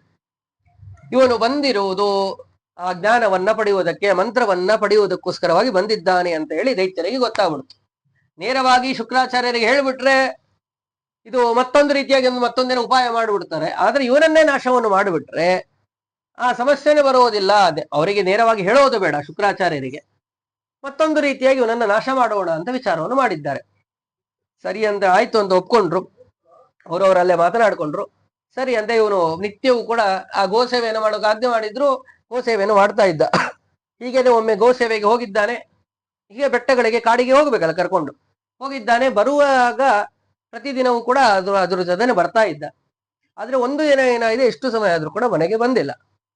ಆ ಸಮಯಕ್ಕೆ ಯಾಕೆಷ್ಟೊತ್ತಾದ್ರೂ ಬಂದಿಲ್ಲ ಅಂತ ಹೇಳಿ ಗಾಬರಿ ಆಗಿದೆ. ಯಾರಿಗೆ ಅಂತಂದ್ರೆ ಶುಕ್ರಾಚಾರ್ಯನ ಮಗಳು ದೇವಯಾನಿ ಅಂತ ಹೇಳಿ ಅವಳಿಗೆ ಚಿಂತೆ ಆಗುವುದಕ್ಕೆ ಪ್ರಾರಂಭವಾಗಿ. ಯಾಕೆ ಅಂತಂದ್ರೆ ಅವರಿಬ್ಬರ ಮಧ್ಯೆ ಒಂದು ಪ್ರೀತಿ ಬೆಳೆದ್ಬಿಟ್ಟಿದೆ. ಮೊದಲನೆಯ ಪ್ರೀತಿ ಅಂತ ಕರೀತಾರೆ ಇದನ್ನ. ಹಾಗೆ ಆ ಅವರಿಬ್ಬರ ಮಧ್ಯೆ ಪ್ರೀತಿ ಬೆಳೆದು ಬಿಟ್ಟಿದೆ. ಅವಳು ಎಷ್ಟೊತ್ತಾದ್ರೂ ಬಂದಿಲ್ಲ ಅಂತ ಗಾಬರಿ ಆಗಿದ್ದಾಳೆ. ನಂತರದಲ್ಲಿ ತಮ್ಮ ತಂದೆ ಹೇಳಿದ್ದಾರೆ, ಇಲ್ಲ ಅವನು ಬಂದಿಲ್ಲ, ಹೋಗ್ಲಿ ಬಿಡು, ಮತ್ತೆ ವಾಪಸ್ ಹೋಗಿರ್ಬೇಕು, ಇಲ್ಲ ಅವ್ರು ಹಾಗೆಲ್ಲ ಮಾಡೋದಿಲ್ಲ, ಪ್ರಾಮಾಣಿಕವಾಗಿ ಬಂದ್ಮೇಲೆ ಹಾಗೆಲ್ಲ ಹೋಗೋದಿಲ್ಲ ಅಂತ, ನಿಮ್ಮ ಶಕ್ತಿಯಿಂದ ನೋಡ್ರಿ ಅಂತ ಹೇಳಿದಾಗ ಅವನು ಮರಣ ಹೊಂದ್ಬಿಟ್ಟಿದ್ದಾನೆ. ಆಗ ಹೇಳ್ಬಿಟ್ಟು, ಇಲ್ಲ ಅವನು ಮರಣ ಹೊಂದಿದ್ದಾನೆ, ಅವನನ್ನ ನಾಶ ಮಾಡಿದ್ದಾರೆ ಅಂತ. ಅವನನ್ನ ಹೋದದ್ದ ಸಂದರ್ಭದಲ್ಲಿ ಅವನನ್ನ ಕತ್ತರಿಸ್ಬಿಟ್ಟಿದ್ದ, ನಾಶ ಮಾಡಿದ್ದಾರೆ. ಆಗ ಅವಳು ಬಹಳ ದುಃಖ ಪಡೋಕೆ ಪ್ರಾರಂಭ ಮಾಡಿದ್ಲು. ಇಲ್ಲ, ಅವನನ್ನ ಬಿಟ್ಟು ನಾನು ಇರೋದಿಲ್ಲ, ಅವನು ನನಗೆ ಬೇಕೇ ಬೇಕು ಅಂತ ಕೂತಾಗ, ಸರಿ ಅಂತ ಹೇಳಿ ನೋಡಿ ಎಂತ ಮಂತ್ರದ ಸಿದ್ಧಿ. ಇವರು ಆ ಮಂತ್ರವನ್ನು ಇಲ್ಲಿ ಪಠನೆ ಮಾಡಿದ್ರೆ ಅವನು ಮತ್ತೆ ಅದೇ ಸಹಿತವಾಗಿ ಬಂದು ಮನೆಗೆ ಬಂದಿದ್ದಾನೆ. ಅದನ್ನು ನೋಡಿ ಬಹಳ ದುಃಖ ಆಯಿತು ದೈತ್ಯರಿಗೆಲ್ಲರಿಗೂ ಕೂಡ. ಆಗ ಮತ್ತೆ ಮತ್ತೊಂದು ಸಾರಿ ಇದೇ ರೀತಿಯಾಗಿ ಹೋಗಿದ್ದಾನೆ. ಹೋದಂತ ಸಮಯದಲ್ಲಿ ಅವರೆಲ್ಲ ವಿಚಾರ ಮಾಡಿದ್ರು, ಹೀಗೆ ಆದ್ರೆ ನಡೆಯೋದಿಲ್ಲ ಅಂತ ಅವನ ದೇಹವನ್ನ ಕತ್ತರಿಸಿ ಪುಡಿ ಪುಡಿ ಮಾಡಿ ಅದೆಲ್ಲವನ್ನು ಕೂಡ ಆ ಸಮುದ್ರಕ್ಕೆ ಎಸ್ಬಿಟ್ರು. ಪುಡಿ ಪುಡಿ ಮಾಡಿ ಎಲ್ಲವನ್ನು ಕೂಡ ಮಾಡಿ ಒಂದೊಂದು ಚೆಲ್ಲಪಲ್ಲಿ ಆದ್ರೆ ಏನಾಗೋದಿಲ್ಲ ಅಂತ. ಆ ಸಮಯ ಕೂಡ ಮತ್ತೆ ಅಳುವುದಕ್ಕೆ ಪ್ರಾರಂಭ ಮಾಡಿ, ಅವನು ಬರ್ಲಿಲ್ಲ, ಇವಳು ಅಳೋದಕ್ಕೆ ಪ್ರಾರಂಭ ಮಾಡಿದ್ಲು. ಮತ್ತೆ ಇವರು ತಮ್ಮ ಶಕ್ತಿಯಿಂದ ನೋಡಿದ್ರು. ಆಗ ಎಲ್ಲ ಪುಡಿ ಪುಡಿ ಆಗೋಗಿದೆ, ಏನ್ ಮಾಡಕ್ಕಾಗಲ್ಲ, ಇಲ್ಲ ಬೇಕೇ ಬೇಕು. ಮಂತ್ರ ಮತ್ತೆ ಪಠನೆ ಮಾಡಿದ್ರೆ ನೋಡಿ ಸಮುದ್ರದಲ್ಲಿ ಹೋಗಿದೆ, ಯಾವ ಯಾವ ಮೀನುಗಳು ತಿಮಿಂಗ್ಲಗಳು ಆ ದೇಹವನ್ನು ತಿಂತಿಯೋ ಇದು ಗೊತ್ತಿಲ್ಲ. ಆ ಎಲ್ಲವೂ ಕೂಡ ಛಿದ್ರವಾಗಿ ಮತ್ತೆ ಒಂದು ದೇಹವಾಗಿ ಮತ್ತೆ ಜೀವ ಸೇರಿ ಮತ್ತೆ ಅವನು ಮನೆಗೆ ಬಂದಿದ್ದಾನೆ. ಎಂತ ಸಾಮರ್ಥ್ಯ, ಮಂತ್ರದ ಸಾಮರ್ಥ್ಯ. ನಾವೆಲ್ಲವೂ ಕೂಡ ಇಲ್ಲಿ ಚಿಂತನೆ ಮಾಡಬೇಕಾಗಿರೋದೇನಂತ, ಅವರು ಎಷ್ಟು ತಪಸ್ಸನ್ನು ಮಾಡಿ ಮಂತ್ರ ಸಿದ್ಧಿಯನ್ನು ಮಾಡ್ಕೊಂಡಿರ್ಬೇಕು, ಮಂತ್ರದ ಸಾಮರ್ಥ್ಯ ಎಷ್ಟಿದೆ ಎಂಬುದನ್ನು ನಮ್ಮ ಮೊದಲು ಚಿಂತನೆಯನ್ನು ಮಾಡಬೇಕಾಗುತ್ತೆ. ನಮಗೆ ಇದರ ಅನುಭವ ಕೂಡ ಬರುವುದಿಲ್ಲ, ಯಾಕೆಂದ್ರೆ ನಮಗೆ ಅನ್ಸೋದಕ್ಕೆ ಸಾಧ್ಯವೇ ಇಲ್ಲ. ಹೇಗೆ ಅವೆಲ್ಲ ಸಾಧ್ಯವೇ ಇಲ್ಲ ಅಂತ ನಾವು ಹೇಳ್ತೀವಿ. ಹಾಗೆ ಯಾಕೆಂದ್ರೆ ನಮಗೆ ಅನುಭವಕ್ಕೆ ಬರುವವರೆಗೂ ನಾವು ಯಾವುದನ್ನು ಕೂಡ ನಂಬುವುದಿಲ್ಲ. ನಾವು ಹೋದ ಬಾರಿ ನಾವು ಚಿಂತನೆ ಮಾಡಿದಂತೆ ಲ್ಯಾಂಡ್ಲೈನ್ ಇರುವವರೆಗೂ ಈ ರೀತಿಯ ಮೊಬೈಲ್ ನಲ್ಲಿ ಕನೆಕ್ಷನ್ ಇಲ್ಲದೇನೆ ಮಾತನಾಡಬಹುದು ಅಂತ ನಾವು ಕೂಡ ನಂಬಿರ್ಲಿಲ್ಲ. ಈಗೆಲ್ಲರೂ ಕೂಡ ನಾವು ಮಾತನಾಡ್ತಾ ಇದ್ದೇವೆ, ಯಾಕೆ ಅನುಭವಕ್ಕೆ ಬಂತು. ಏನು ಕನೆಕ್ಷನ್ ಇಲ್ಲ ಅಂತಂದ್ರೆ ಆ ಕನೆಕ್ಷನ್ ಈಗೆಲ್ಲವೂ ಕೂಡ ನಮ್ಮ ಕಣ್ಣಿಗೆ ಕಾಣುವುದಿಲ್ಲ ಅಷ್ಟೇ. ಆ ತರಂಗಗಳು, ಅಲೆಗಳು ಏನೋ ಅವು ಯಾವು ಕೂಡ ನಮ್ಮ ಕಣ್ಣಿಗೆ ಕಾಣೋದಿಲ್ಲ. ಹಾಗೇನೆ ನಮಗೆ ಅನುಭವಕ್ಕೆ ಬರುವವರೆಗೂ ನಾವು ಒಪ್ಪುವುದಿಲ್ಲ. ಅಂತಹ ವಿಶಿಷ್ಟವಾದ ಸಾಮರ್ಥ್ಯವೆಲ್ಲವನ್ನು ಕೂಡ ಅವರು ಪಡೆದಿದ್ರು. ಸರಿ ಆಯ್ತು, ಮತ್ತೊಮ್ಮೆ ಇದೇ ರೀತಿಯಾಗಿ ನಡೆದಿದೆ. ಮತ್ತೊಂದ್ ಸತಿ ಅವನನ್ನ ದೇಹವನ್ನು ಕತ್ತರಿಸಿ ನಾಯಿ ನರಿಗಳೆಲ್ಲ ಹಚ್ಚಿದ್ದಾರೆ. ಆಗೂ ಕೂಡ ಮತ್ತೆ ದೇಹ ಎಲ್ಲ ಹೊಡ್ಕೊಂಡ್ ಬಂದಿದೆ. ಇಷ್ಟಾಗೋದೇ ಇಲ್ಲ ಅಂತ ಒಂದು ಸತಿ ಏನ್ ಮಾಡಿದ್ದಾರೆ ಇವರು ದೈತ್ಯರು, ಶುಕ್ರಾಚಾರ್ಯರನ್ನ ಊಟಕ್ಕೆ ಕರೆದಿದ್ದಾರೆ. ಊಟಕ್ಕೆ ಕರೆದು ಒಳ್ಳೆ ಊಟಕ್ಕಾಗಿ ಒಳ್ಳೆಯ ಪಾನೀಯವನ್ನು ಕೊಟ್ಟು ಕಳಿಸಿದ್ದಾರೆ. ಆಯ್ತು, ಊಟ ಎಲ್ಲ ಆಯ್ತು. ಇತ್ತ ಕಡೆಯಲ್ಲಿ ಅವನು ಇಷ್ಟೊತ್ತಾದ್ರೂ ಮನೆಗೆ ಬಂದಿಲ್ಲ, ಗಾಬರಿ. ಇವಳು ಮತ್ತೆ ಮಗಳು ಅಳ್ತಾ ಕೂತಿದ್ದೆ. ಯಾಕೆ ಅಳ್ತಿದ್ದೀಯಾ ಅಂತ ಕೇಳಿದಾಗ, ಇಲ್ಲ ಅವನು ಬಂದೇ ಇಲ್ಲ ಅಂತ. ನೋಡಿದ್ರೆ ವಿಚಾರವನ್ನು ಮಾಡಿ ತಮ್ಮ ಶಕ್ತಿಯಿಂದ ನೋಡಿದ್ರೆ ಅವನು ತಮ್ಮ ಹೊಟ್ಟೆಯಲ್ಲಿ ಇದ್ದಾನೆ, ಶುಕ್ರಾಚಾರ್ಯರ ಹೊಟ್ಟೆಯಲ್ಲಿ ಇದ್ದಾನೆ. ಅವರು ಇವನನ್ನ ಸಂಹಾರವನ್ನು ಮಾಡಿ ಜಜ್ಜಿ ಆ ದೇಹದ ರಸವನ್ನೇ ಶುಕ್ರಾಚಾರ್ಯರಿಗೆ ಪಾನೀಯ ಮಾಡಿ, ಯಾವುದೋ ಒಂದು ಪಾನಕ ಮಾಡಿ ಅದರಲ್ಲಿ ಆ ದೇಹದ ರಸವನ್ನು ಸೇರಿಸಿ ಕುಡಿಸಿದ್ದಾರೆ. ಆಗ ಹೇಳಿದ್ರು, ಈ ತೀರಿ ನನಗೆ ಕುಡಿಸ್ಬಿಟ್ಟಿದ್ದಾರೆ, ಆದ್ದರಿಂದ ಇನ್ನು ಬೇರೆ ದಾರಿ ಇಲ್ಲ. ಅವನು ಬದುಕಬೇಕಾದ್ರೆ ನಾನು ನನ್ನ ದೇಹ ಹೊಡ್ಕೊಂಡ್ ಬರ್ಬೇಕು. ಹೇಗೆ ಆ ನಾಯಿ, ಹಂದಿ, ಉಳಿದಂತಹ ಯಾವ ಪ್ರಾಣಿಗಳು ತಿದ್ದಿದ್ವು ಅವೆಲ್ಲವೂ ಹೇಗೆ ಛಿದ್ರವಾಗಿ ಬರ್ತಾ ಇತ್ತು, ಆ ರೀತಿ ನನ್ನ ದೇಹವು ಕೂಡ ಒಡೆದು ಬರುತ್ತದೆ. ನಾನು ಮಂತ್ರವನ್ನು ಪಠನೆ ಮಾಡಿದ್ರೆ ನಾನು ಬೇಕು, ಅವರು ಬೇಕು ಅಂತ ಕೇಳುತ್ತಿದ್ದಾನೆ. ನೋಡಿ ಅವಳ ಇಷ್ಟ ಚಾತುರ್ಯತೆ. ಅವಳು ಹೇಳಿದ್ದಾಳೆ, ನನಗೆ ಇಬ್ಬರು ಬೇಕು, ಸಾಧ್ಯ ಇಲ್ಲ. ನಾ ಪಠನ ಮಂತ್ರ ಪಠನೆ ಮಾಡಿದ್ರೆ ನನ್ನ ದೇಹ ಛಿದ್ರವಾಗ್ತದೆ, ಅವನ ದೇಹ ಕೂಡುತ್ತದೆ, ಅವನ ಜೊತೆ ಇರು, ಇಲ್ಲ ನೀನು ಬೇಕು ಅಂತ ಹೇಳಿ ಹಠ ಮಾಡಿದ್ದಾಳೆ. ಆಗ ಇಬ್ಬರು ಕೂಡ ಆಲೋಚನೆಯನ್ನು ಮಾಡಿದ್ದಾಳೆ. ಆಗ ಒಂದು ಉಪಾಯವನ್ನು ಮಾಡಿದ್ದಾಳೆ ಅವಳು, ನೀವು ಮಂತ್ರ ಪಠನೆಯನ್ನು ಮಾಡಿ ಅವನಿಗೆ ಜೀವ ಸೇರುತ್ತದೆ, ಜೀವ ಬರುತ್ತದೆ. ಜೀವ ಬಂದ ಮೇಲೆ ನೀವೇನ್ ಮಾಡಬೇಕು, ಹೊರಗೆ ನಿಮ್ಮ ದೇಹದಲ್ಲಿ ಜೀವ ಬರ್ತದೆ, ದೇಹದಲ್ಲಿ ಬಂದು ಕುಳಿತುಕೊಂಡಾಗ ಶಕ್ತಿಯುಕ್ತನಾಗಿದ್ದಾನೆ ಒಳಗಡೆ. ನಂತರದಲ್ಲಿ ಹೊರಗೆ ಬಾ ಅಂತ ನೀವು ಪ್ರಯೋಗ ಮಾಡಿ, ಬಹಿರಾಗಚ್ಚ ಅಂತ ಪ್ರಯೋಗ ಮಾಡ್ರಿ. ಆಗ ಅವನು ಹೊರಗೆ ಬರ್ತಾನೆ. ಅವನಿಗೆ ಮಂತ್ರೋಪದೇಶ ಆಗಿದೆ, ನೀವು ಮಂತ್ರವನ್ನು ಹೇಳಿ ಜೀವ ಬರ್ತದೆ. ಅವನಿಗೆ ಮಂತ್ರ ಉಪದೇಶವನ್ನು ಮಾಡ್ರಿ, ಅವನಿಗೆ ಮಂತ್ರ ಬಂತು, ಮಂತ್ರ ಅವನಿಗೆ ಬಹಿರಾಗಚ್ಚ ಅಂತ ಹೇಳಿ ಅವನು ಹೊರಗಡೆ ಬರ್ತಾನೆ. ನಿಮ್ಮ ದೇಹವನ್ನು ಹೊಡೆದಿರ್ತದೆ, ಆಗ ಅವನಿಗೆ ಮಂತ್ರ ಇರ್ತದೆ, ಅವನಿಗೆ ನಾನು ಹೇಳ್ತೇನೆ ನಡೆದ ಘಟನೆ ಅಲ್ಲ. ಆಗ ಅವನು ಆ ಮಂತ್ರವನ್ನ ಪಠನೆಯನ್ನು ಮಾಡಿ ನಿಮ್ಮನ್ನ ಬದುಕಿಸ್ಕೊಂತಾನೆ. ಹೀಗೆ ಮಾಡಿ ಅಂತ ಅವಳು ಉಪಾಯವನ್ನು ಕೊಡ್ತಾನೆ. ನೋಡಿ ಎಂತ ವಿಚಾರವನ್ನು ಮಾಡಿದ್ದಾಳು ಅವಳು. ಸರಿ ಅಂತ ಹೇಳಿ ಆಯ್ತು ಅಂತ ಒಪ್ಕೊಂಡಿದ್ದಾರೆ. ಆಯ್ತು, ಮಗಳ ಮೇಲೆ ಪ್ರೀತಿ, ಬಹಳವಾದ ಪ್ರೀತಿ ಅವರಿಗಂತೂ. ಶುಕ್ರಾಚಾರ್ಯರಿಗೆ ಬಹಳ ವಿಸ್ತಾರವಾಗೆಲ್ಲ ತಿಳಿಸ್ತಾರೆ ಅವ್ರ ಬಗ್ಗೆ ಎಲ್ಲ, ದೇವಾಯನ ಬಗ್ಗೆ ಮುಂದೆ ನಡೆದಂತ ಘಟನೆಗಳೆಲ್ಲ. ಹಾಗೆ ಆಯ್ತು ಅಂತ ಒಪ್ಕೊಂಡ್ರು. ಅದೇ ರೀತಿಯಾಗಿ ಅವಳು ಮಂತ್ರ ಪಠನೆಯನ್ನು ಮಾಡಿದಾಗ ಅವನ ದೇಹದಲ್ಲಿ ಬಂದು ಸನ್ನಿಹಿತನಾಗಿದ್ದಾನೆ. ನಂತರ ಅವನಿಗೆ ಮಂತ್ರೋಪದೇಶವನ್ನು ಮಾಡಿ ಬಹಿರಾಗಚ್ಚ ಅಂತ ಹೊರಗೆ ಬಂದಾಗ ಅವರು ಕೂಡ ಆ ಮಂತ್ರವನ್ನು ಹೇಳಿ ಅವಳನ್ನು ಬದುಕಿಸಿದ್ರು. ಹೀಗೆ ಅವಳನ್ನು ಬದುಕಿಸಿದ್ರು ಎಂಬುದಾಗಿ ನಾವು ಬಂತು. ಇಲ್ಲಿ ಮತ್ತೊಂದು ಸ್ವಾರಸ್ಯ ಏನಾಯಿತು, ಇವನು ಬಂದಂತಹ ಕಾರ್ಯ ಏನು, ಮಂತ್ರವನ್ನು ಕಲಿಯೋದಕ್ಕೋಸ್ಕರವಾಗಿ, ಅದೇ ಸಿದ್ಧಿ ಆಗೋಯ್ತು. ಆಗ ಇವಳನ್ನು ಕೂಡ ಮದುವೆ ಮಾಡಿಕೊಡ್ತೀನಿ ಅಂತ ಹೇಳಿ ನಡೀತಾನೆ. ಮುಂದೆ ಅದಕ್ಕೆಲ್ಲವೂ ಕೂಡ ಘಟನೆಗಳು ನಡೀತಾ ಹೋಗುತ್ತದೆ. ಮುಂದೆ ಅನೇಕ ವೃತ್ತಾಂತಗಳೆಲ್ಲವೂ ಕೂಡ ನಡೆಯುತ್ತೆ. ಹೀಗೆ ವಿಶಿಷ್ಟವಾದಂತಹ ಸಾಮರ್ಥ್ಯ ಇತ್ತು. ಯಾರನ್ನಾದ್ರೂ ಕೂಡ ಬದುಕಿಸುವಂತಹ ಸಾಮರ್ಥ್ಯ ಈ ಮಂತ್ರಕ್ಕಿದೆ ಎಂಬುದಾಗಿ ನಾವು ಆ ಉಪಕಥೆಯ ಮೂಲಕವಾಗಿ ಚಿಂತನೆಯನ್ನು ಮಾಡುತ್ತಾ, ಪ್ರಸ್ತುತದ ವಿಷಯದಲ್ಲಿ ಹೀಗೆ ಯಾವ ಶುಕ್ರಾಚಾರ್ಯರು ಈ ಯಾವ ದೈತ್ಯರ ಪಕ್ಷವನ್ನೆಲ್ಲವನ್ನು ಕೂಡ ಸೇರಿಸಿಕೊಂಡು ಇವರ ಜೊತೆ ಯುದ್ಧವನ್ನು ಮಾಡಿದ್ದಾರೆ.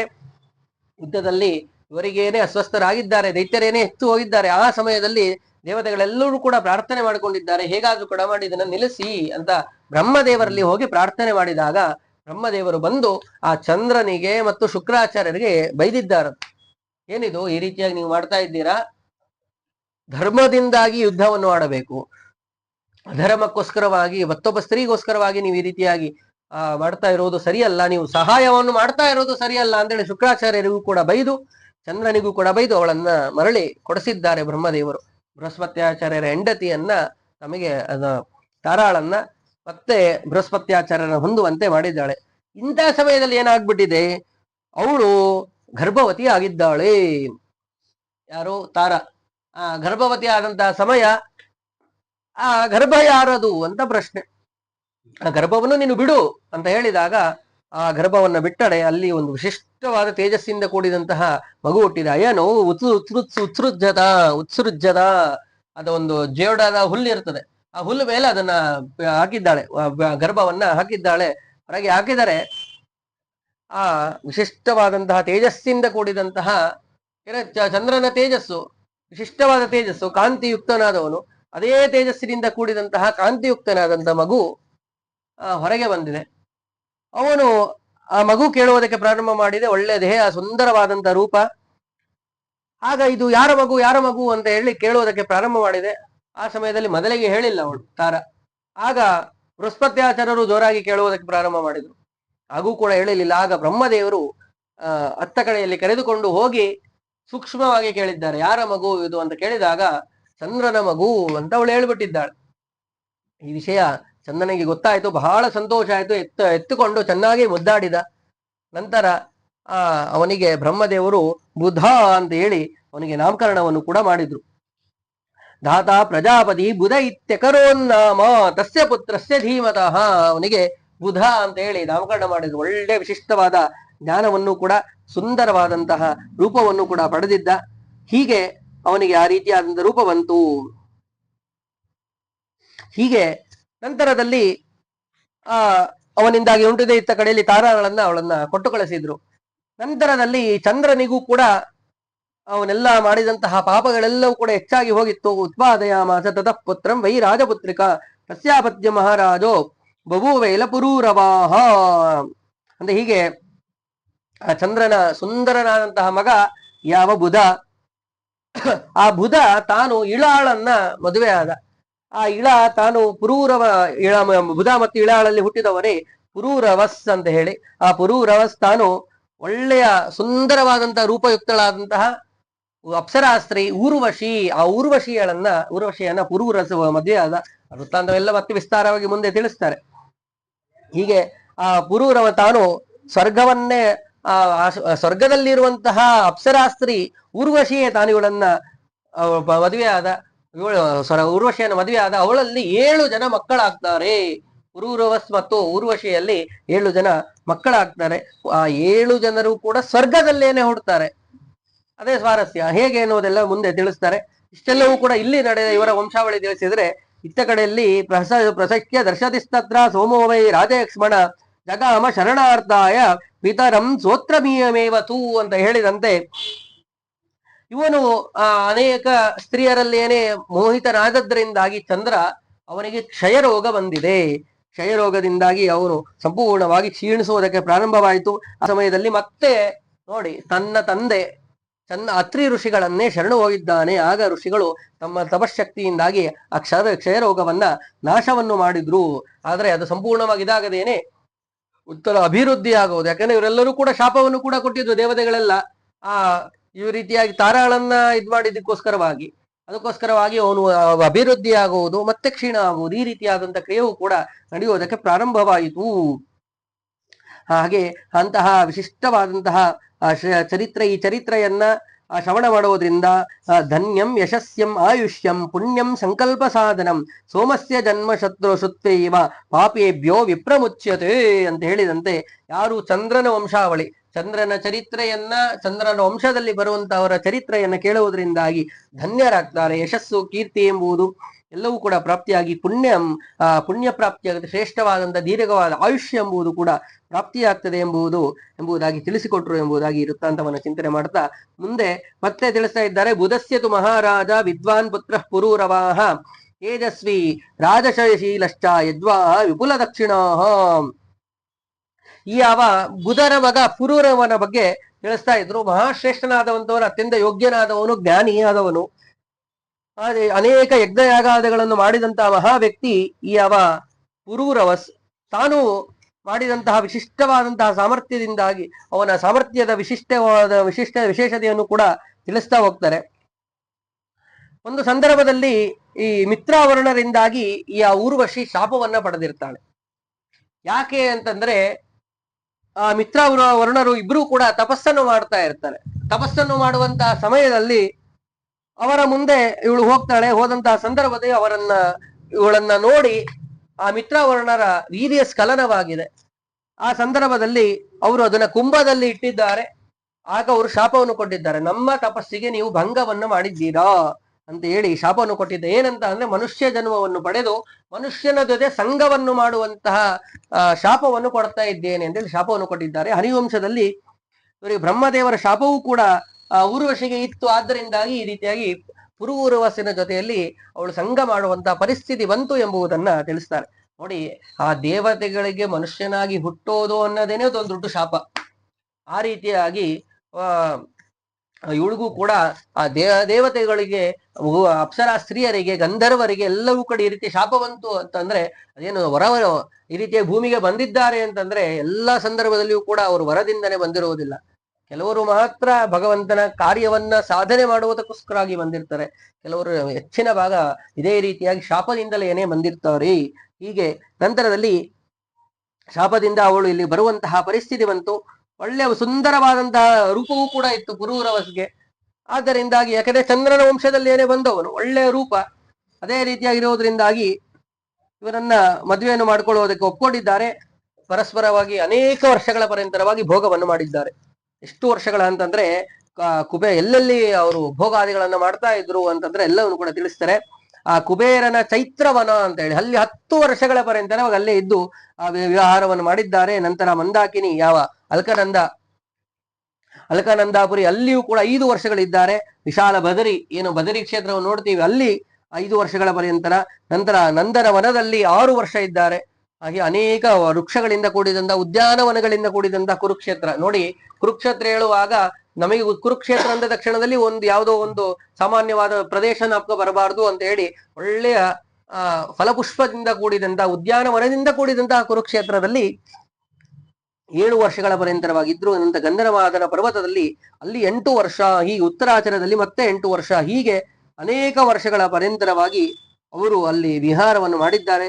ಇಷ್ಟೆಲ್ಲ ಮಾಡಿದ ಮೇಲೆ ಅವರಲ್ಲಿ ಮಕ್ಕಳಾಗ್ತಾರೆ. ಆಯು, ಅಮಾವಸು, ವಿಶ್ವಾಯು, ಶ್ರುತಾಯು, ಧೃಟಾಯು, ವನಾಯು, ಶತಾಯು ಅಂತ ಹೇಳಿ 7 ಜನ ಮಕ್ಕಳಾಗ್ತಾರೆ. ಎಲ್ಲರೂ ಕೂಡ ಈಗೇನೆ ಹುಟ್ಟೋದಿಲ್ಲ. ಆ ಸಮಯದಲ್ಲಿ ವಿಹಾರ ಮಾಡಿ ಮಕ್ಕಳೆಲ್ಲ ಮುಂದೆ ಹುಡ್ತಾರೆ. ಹೇಗೆ ಅನ್ನೋದನ್ನೆಲ್ಲ ಮತ್ತೆ ತಿಳಿಸ್ತಾರೆ.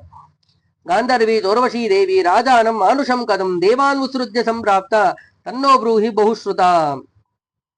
ಆಯ್ತು, ಇತ್ತ ಕಡೆಯಲ್ಲಿ ಅವಳು ಇಲ್ಲಿ ಸ್ವರ್ಗವನ್ನ ಬಿಟ್ಟು ಊರ್ವಶಿ ಬಂದಿದ್ದಾಳೆ. ಅಪ್ಸರಾಸ್ತ್ರೀ ಅವಳು ದೇವಲೋಕವನ್ನ ಇಲ್ಲಿ ಬಿಟ್ಟು ಬಂದಿದ್ದಾಳೆ. ಆ ಸಮಯದಲ್ಲಿ ಅಲ್ಲಿ ದೇವತೆಗಳಿಗೆಲ್ಲರಿಗೂ ಕೂಡ ಇಂದ್ರಾದಿಗಳಿಗೆ ಊರ್ವಶಿ ಇಲ್ಲದೇ ಬಹಳ ಸರಿಯಾಗಿ ಅನಿಸ್ತಾ ಇಲ್ಲ.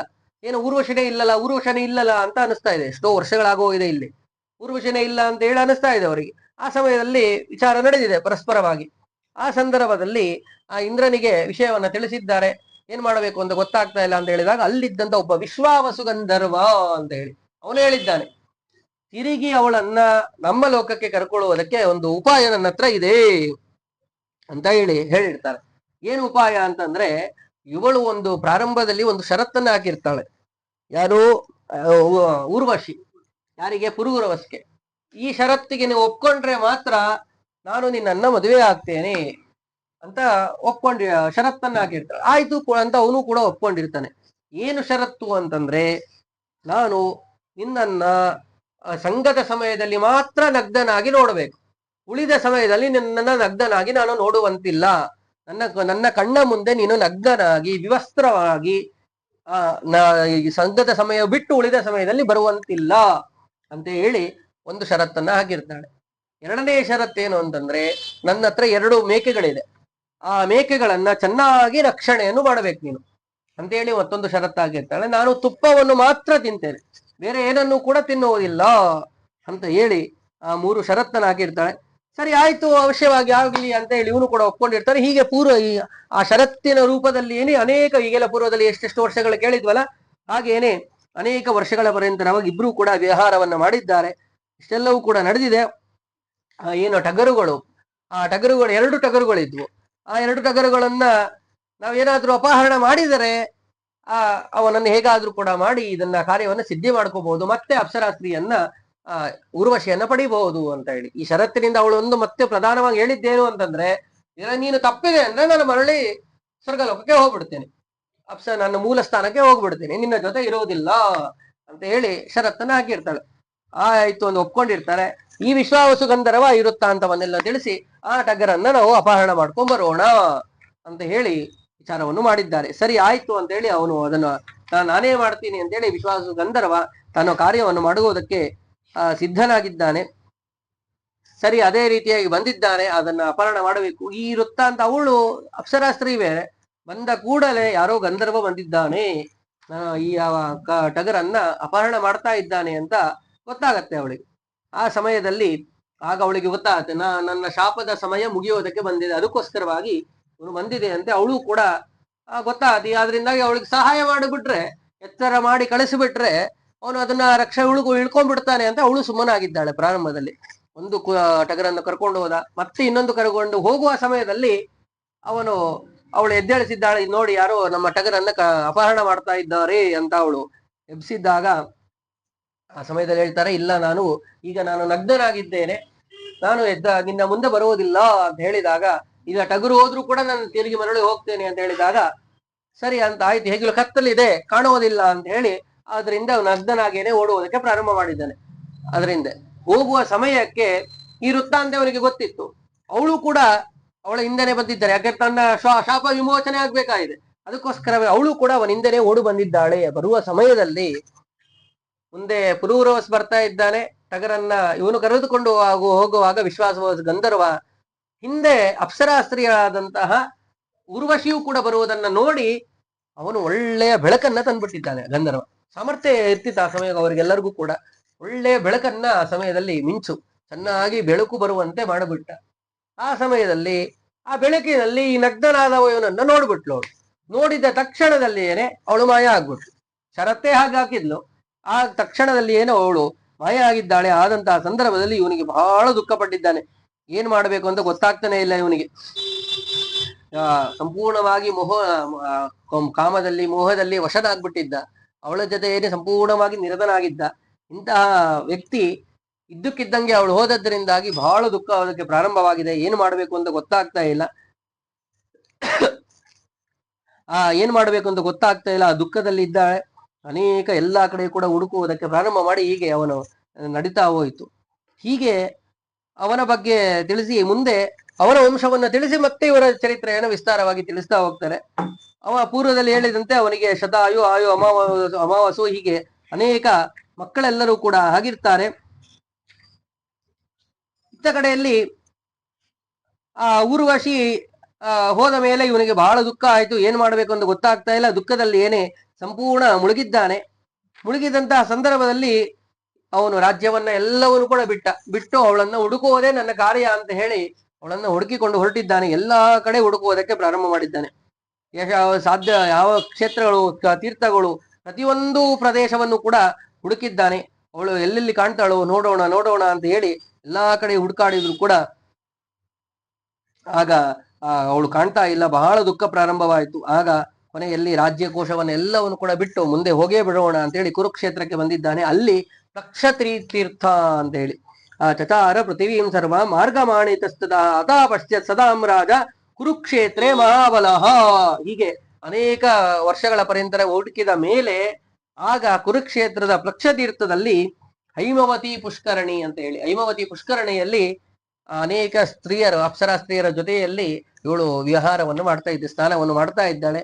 ಆಗ ಅವನನ್ನು ನೋಡಿದಾಗ ಅವಳು ತೋರಿಸ್ತಾ ಇದ್ದಾಳೆ, ನೋಡು ಇವನೇ ಪುರೂರವಸ್ತ್ರ ಅಂತ ಹೇಳಿ ರಾಜ, ಇವನ ಜೊತೆಯಲ್ಲೇ ನಾನು ಇಷ್ಟು ವರ್ಷಗಳಿದ್ದಿದ್ದು, ಭೋಗವನ್ನು ಮಾಡಿದ್ದು, ಸಂಘವನ್ನು ಮಾಡಿದ್ದು ಅಂತ ಹೇಳಿ ಅವಳು ತೋರಿಸಿದ್ದಾಳೆ.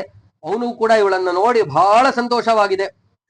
ಆಗ ಮಾತನಾಡಿಸ್ತಾ ಇದ್ದಾನೆ, ನನ್ನ ಜೊತೆ ಇಲ್ಲೇ ಇರೋ, ನೀನು ಹೋಗಬೇಡ ಹೋಗಬೇಡ ಅಂತ ಹೇಳಿ ಅನೇಕ ರೀತಿಯಾಗಿ ಮಾತನಾಡಿಸ್ತಾ ಇದ್ದಾನೆ. ಊರು ಹಾಗೆ ಹೇಳ್ತಾರೆ, ನೀನಿಲ್ಲದೆ ಇದ್ರೆ ನಾ ಬದುಕಿರೋಕ್ ಸಾಧ್ಯ ಇಲ್ಲ, ನನ್ನ ದೇಹ ಎಲ್ಲವೂ ಕೂಡ ಬೆದ್ದೋಗ್ತಾ ಇದೆ, ಇಲ್ಲದೆ ಇದು ಸಾಧ್ಯವೇ ಇಲ್ಲ ಅಂತ ಹೇಳಿ ಅನೇಕ ರೀತಿಯಾಗಿ ಹೇಳ್ತಾ ಇದ್ದಾನೆ. ಊರ್ವಶಿ ಚಾಬ್ರವೀ ಚೈಲಂ ಸಗರ್ಭಾಹಂ ತ್ವಯಾ ಪ್ರಭು ಸಂವತ್ಸರಾತ್ ಕುಮಾರಸ್ತೆ ಭವಿಷ್ಯಂತಿನ ಸಂಶಯ. ಆಗ ಬಹಳ ಕೇಳ್ಕೊಂಡಾಗ ಹೇಳ್ತಾಳೆ, ಈಗ ನಾನು ಗರ್ಭವತಿ ಆಗಿದ್ದೇನೆ, ಆದ್ದರಿಂದಾಗಿ ಈಗ ನನ್ನ ಜೊತೆ ನೀನು ಇರೋದಕ್ಕೆ ಸಾಧ್ಯ ಇಲ್ಲ. ಆದ್ರೆ ಸಂಪೂರ್ಣವಾಗಿ ನಾನಂತೂ ಇಲ್ಲಿ ಇರೋದಿಲ್ಲ. ಆದ್ರೆ ಯಾಕಂದ್ರೆ ನಿನ್ನ ಷರತ್ತಿಗೆ ನೀನು ಮೀರಿದ್ದೀಯ. ಅವಳು ಮುಂದೆ ಎಲ್ಲ ಶಾಪ ಎಲ್ಲ ಯಾವುದು ಕೂಡ ಹೇಳಿರ್ಲಿಲ್ಲ ಪುರೂರವಸಿ ಮುಂದೆ.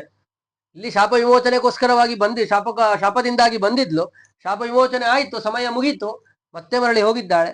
ಆದ್ರೆ ಅವಳು ಅನೇಕ ಬಾರಿ ಮತ್ತೆ ಬಂದು ಹೋಗಿದ್ದಾಳೆ ಎಂಬುದನ್ನ ಕೂಡ ತಿಳಿಸ್ತಾರೆ. ಯಾಕೆ ಅಂತಂದ್ರೆ ಅವಳು ಮಾತನಾಡಿಸಿದಾಗ ಅನೇಕ ಬಾರಿ ಇವನು ಕೇಳ್ಕೊಂಡಾಗ ಅವಳು ಹೇಳ್ತಾಳೆ, ಈಗ ನಾನು ಗರ್ಭವತಿ ಆಗಿದ್ದೇನೆ, ಈಗಲ್ಲ, ಈ ವರ್ಷ ಮುಗಿದ ಮೇಲೆ ನಂತರದಲ್ಲಿ ಬರ್ತೇನೆ, ಪ್ರತಿ ವರ್ಷವೂ ಬಂದು ಒಂದು ಬಾರಿ ನನ್ನ ಜೊತೆಯಲ್ಲಿ ಸಂಘವನ್ನು ಮಾಡಿ ಹೋಗ್ತೇನೆ ಅಂತೇಳಿ. ಶಾಪವು ಅದೇ ರೀತಿಯಾಗಿತ್ತು ಏನೋ, ಅದರಿಂದಾಗಿ ಪ್ರತಿ ವರ್ಷವೂ ಕೂಡ ನಿನ್ನ ಜೊತೆಯಲ್ಲಿ ನಾನು ಸಂಘವನ್ನು ಮಾಡಿ ಹೋಗ್ತೇನೆ.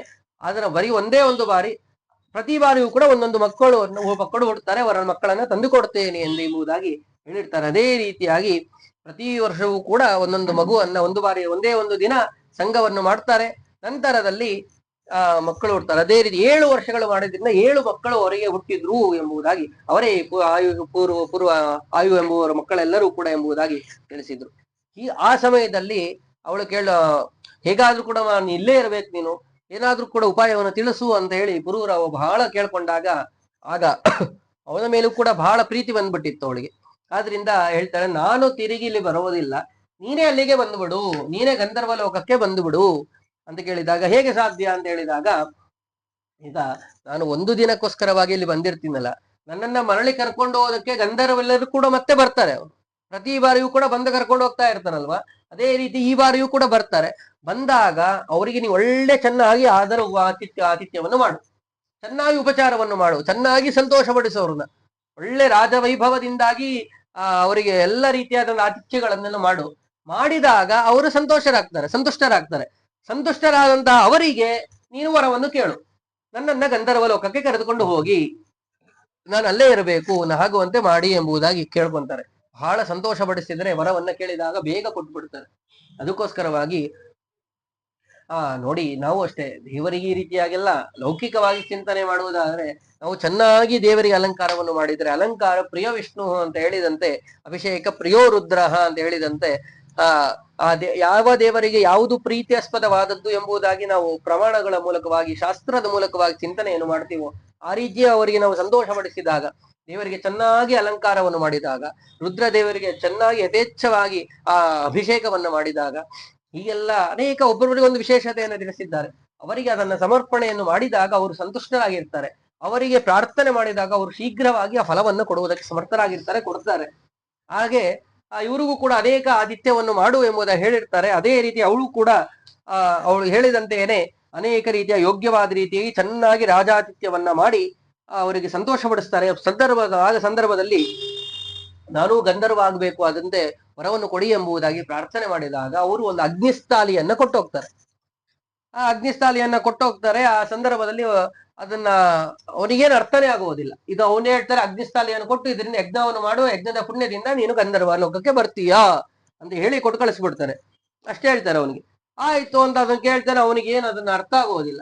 ಆದ್ರೆ ಅದನ್ನ ತಗೊಂಡು ಅಲ್ಲೇ ಇಟ್ಟು ಬಿಡ್ತಾನೆ. ಅದನ್ನ ಇಟ್ಟಿರ್ತಾನೆ. ಆದ್ರೆ ಸ್ವಲ್ಪ ಸಮಯದಲ್ಲಿ ಅದರಲ್ಲಿ ವೃಕ್ಷ ಬರೋದಕ್ಕೆ ಪ್ರಾರಂಭ ಆಗುತ್ತೆ. ಬನ್ನಿ, ಯಾವ ಅಶ್ವತ್ಥ ವೃಕ್ಷ ಮತ್ತು ಶಮೀ ವೃಕ್ಷ, ಅದರೊಳಗಡೆ ಅಶ್ವತ್ಥ ವೃಕ್ಷ ಹೀಗೆ ಬರುವುದಕ್ಕೆ ಪ್ರಾರಂಭವಾಗುತ್ತೆ. ಆ ವೃಕ್ಷ ಅದನ್ನ ನೋಡಿ ಆಶ್ಚರ್ಯ ಆಗ್ತಿದೆ ಅವನಿಗೆ. ಅದರ ಆ ಮರವನ್ನ ತೆಗೆದುಕೊಂಡು ಅವನಿಗೆ ಅರ್ಥ ಆಗುತ್ತೆ, ಓ, ಇದರ ಕಟ್ಟಿಗೆಯಿಂದ ನಾನು ಅಗ್ನಿಯನ್ನ ಮಥನವನ್ನು ಮಾಡಿ ಅದರಿಂದ ಯಜ್ಞವನ್ನು ಮಾಡಿ ಅದರಿಂದ ಆ ಪುಣ್ಯದಿಂದ ನಾನು ಸ್ವರ್ಗ ಗಂಧರ್ವ ಲೋಕಕ್ಕೆ ಹೋಗಬೇಕು ಅಂತ ಹೇಳಿ ಅವನಿಗೆ ಅದರ ಅರಿವಾಗ್ತದೆ. ಸರಿ ಅಂತ ಹೇಳಿ ಅದೇ ರೀತಿಯಾಗಿ ಮೊದಲೇ ವಿಶ್ವಾಸ ಬರದೇ ಇದ್ರು ಕೂಡ ಅದರ ಸಾಮರ್ಥ್ಯವನ್ನ ನೋಡಿ ನಾನು ಮಥನವನ್ನು ಮಾಡಿದ್ದಾನೆ. ಆ ಅಗ್ನಿಯ ಮಥನವನ್ನು, ಅರಣಿ ಮಥನವನ್ನು, ಅದಕ್ಕೆ ಅರಣಿ ಮಥನ ಅಂತ ಹೇಳಿ ಕರೀತಾರೆ ಅದನ್ನು. ಅರಣಿ ಮಥನವನ್ನು ಮಾಡಿದಾಗ ಅದರಿಂದಾಗಿ ಅಗ್ನಿ ಬರುತ್ತದೆ. ಆ ಅಗ್ನಿಯಿಂದಾಗಿ ಇವನು ಯಜ್ಞವನ್ನು ಮಾಡಿದ್ದಾನೆ. ಯಜ್ಞವನ್ನು ಮಾಡಿ ಗಂಧರ್ವ ಸಾಲೋಕ್ಯವನ್ನೇ ಹೊಂದಿದ. ಅಶ್ವತ್ಥ ಧರಣಿಂ ಕೃತ್ವ ಮತಿತ್ವಾಗ್ನಿಂ ಯಥಾವಿಧಿ ಮತಿತ್ವಾಗ್ನಿಂ ತ್ರಿಧಾ ಕೃತ್ವ, ಅದನ್ನ 3 ಭಾಗವನ್ನು ಮಾಡಿದ್ದಾನೆ. 3 ಭಾಗವನ್ನು ಮಾಡಿ ಅವನು ಯಜ್ಞವನ್ನು ಕೂಡ ಮಾಡಿದ್ದಾನೆ. ಅದರಿಂದಾಗಿ 3 ಅಗ್ನಿಗಳಾಗಿ ಬಂದಿದ್ದೆ. ಬದಲಿಗೆ ಒಂದೇ ಅಗ್ನಿ ಇತ್ತು. ಅದರಲ್ಲಿ ದಕ್ಷಿಣ ಅಗ್ನಿ, ಗಾರ್ಹಪತ್ಯ, ಆಹವನೀಯ ಅಂತ ಹೇಳಿ 3 ಅಗ್ನಿಗಳು ಆಯಿತು ಎಂಬುದಾಗಿ ಅದನ್ನ ತಿಳಿಸ್ತಾರೆ. ಹೀಗೆ ಅವನು ಈ ರೀತಿಯಾಗಿ ಗಂಧರ್ವ ಲೋಕವನ್ನ ಪಡೆದ ಎಂಬುದಾಗಿ ತಿಳಿಸಿ, ಏವಂ ಪ್ರಭಾವ ರಾಜ ಆಸೀತ್ ಐಲಸ್ತು ನರಸತ್ತಮ ದೇಶೇ ಪುಣ್ಯತಮೇ ಚೈವ ಮಹರ್ಷಿ ಬಿರದುಷಭಿಷ್ಟತೆ ರಾಜ್ಯಂ ಸಕಾರಯಾಮಾಸ ಪ್ರಯಾಗೆ ಪೃಥಿವೀಪತಿ ಉತ್ತರೇ ಜಾಹ್ನವೀ ತೀರೆ ಪ್ರತಿಷ್ಠಾನೆ ಮಹಾಯಶ. ಹೀಗೆ ಅವಳು ಊರ್ವಶಿ ಒಂದೇ ಒಂದು ದಿನ ಇಲ್ಲಿ ಬರ್ತಾ ಇದ್ದದ್ರಿಂದಾಗಿ ಹುಟ್ಟಿದ ಮಕ್ಕಳೆಲ್ಲರೂ ಕೂಡ ಸ್ವರ್ಗದಲ್ಲೇ ಈ ಕ್ರಮದಲ್ಲಿ ಹುಟ್ಟಿದರು ಎಂಬುದನ್ನ ತಿಳಿಸಿ, ನಂತರದಲ್ಲಿ ಅವರು ಶ್ರೇಷ್ಠನಾದಂತಹ ರಾಜನಾಗಿದ್ದ ಮಹರ್ಷಿಗಳೆಲ್ಲರೂ ಕೂಡ ಸ್ತೋತ್ರವನ್ನು ಮಾಡ್ತಾ ಇದ್ರು. ನಂತರದಲ್ಲಿ ಗಂಗಾ ನದಿಯ ಉತ್ತರದಲ್ಲಿ ಪ್ರತಿಷ್ಠಾನಪುರದಲ್ಲಿ ಇವನು ರಾಜ್ಯವನ್ನು ಆಳಿ ಜೀವನವನ್ನು ಮಾಡ್ತಾ ಇದ್ದ. ನಂತರದಲ್ಲಿ ಅವರ ಮಕ್ಕಳು ಯಾರ್ಯಾರು ಶತಾಯು, ಆಯು, ಅಮಾವಸು, ವಿಶ್ವಾಯು, ಶ್ರುತಾಯು, ದೃಢಾಯು, ಈ ಮಕ್ಕಳಿಗೆ ರಾಜ್ಯವನ್ನು ಮಕ್ಕಳೆಲ್ಲರೂ ಕೂಡ ರಾಜ್ಯಾದಿಗಳನ್ನ ಚೆನ್ನಾಗಿ ನೋಡ್ಕೊಂಡು ಹೊಂಟಿದ್ದಾರೆ. ಆ ಅಮಾವಾಸ್ಯೆಗೆ ಭೀಮ, ನಗ್ನಜಿತ್ ಎಂಬ ಮಕ್ಕಳು. ಅಮಾವಾಸ್ಯೆಗೆ ಮತ್ತೊಬ್ಬ ವಿಜಯ ಎಂಬ ಮತ್ತೊಂದು ಹೆಸರು ಕೂಡ ಇತ್ತು. ವಿಜಯನಿಗೆ ಭೀಮ ಅಂತೇಳಿ ಮಗ, ಭೀಮನಿಗೆ ಕಾಂಚನಪ್ರ ಎಂಬುದ, ಹೀಗೆ ಅನೇಕ ಅವರ ವಂಶಾವಳಿಯನ್ನು ಕೂಡ ತಿಳಿಸಿದ್ದಾರೆ. ಮುಂದೆ ಅನೇಕ ಅವರ ವಂಶಾವಳಿಯ ವೃತ್ತಾಂತಗಳನ್ನೆಲ್ಲ ತಿಳಿಸ್ತಾ ಇದ್ದಾರೆ. ಅದನ್ನು ಮತ್ತೆ ನಾಳೆ ದಿನ ಚಿಂತನೆ ಮಾಡೋಣ. ಶ್ರೀಕೃಷ್ಣಾರ್ಪಣಮಸ್ತು.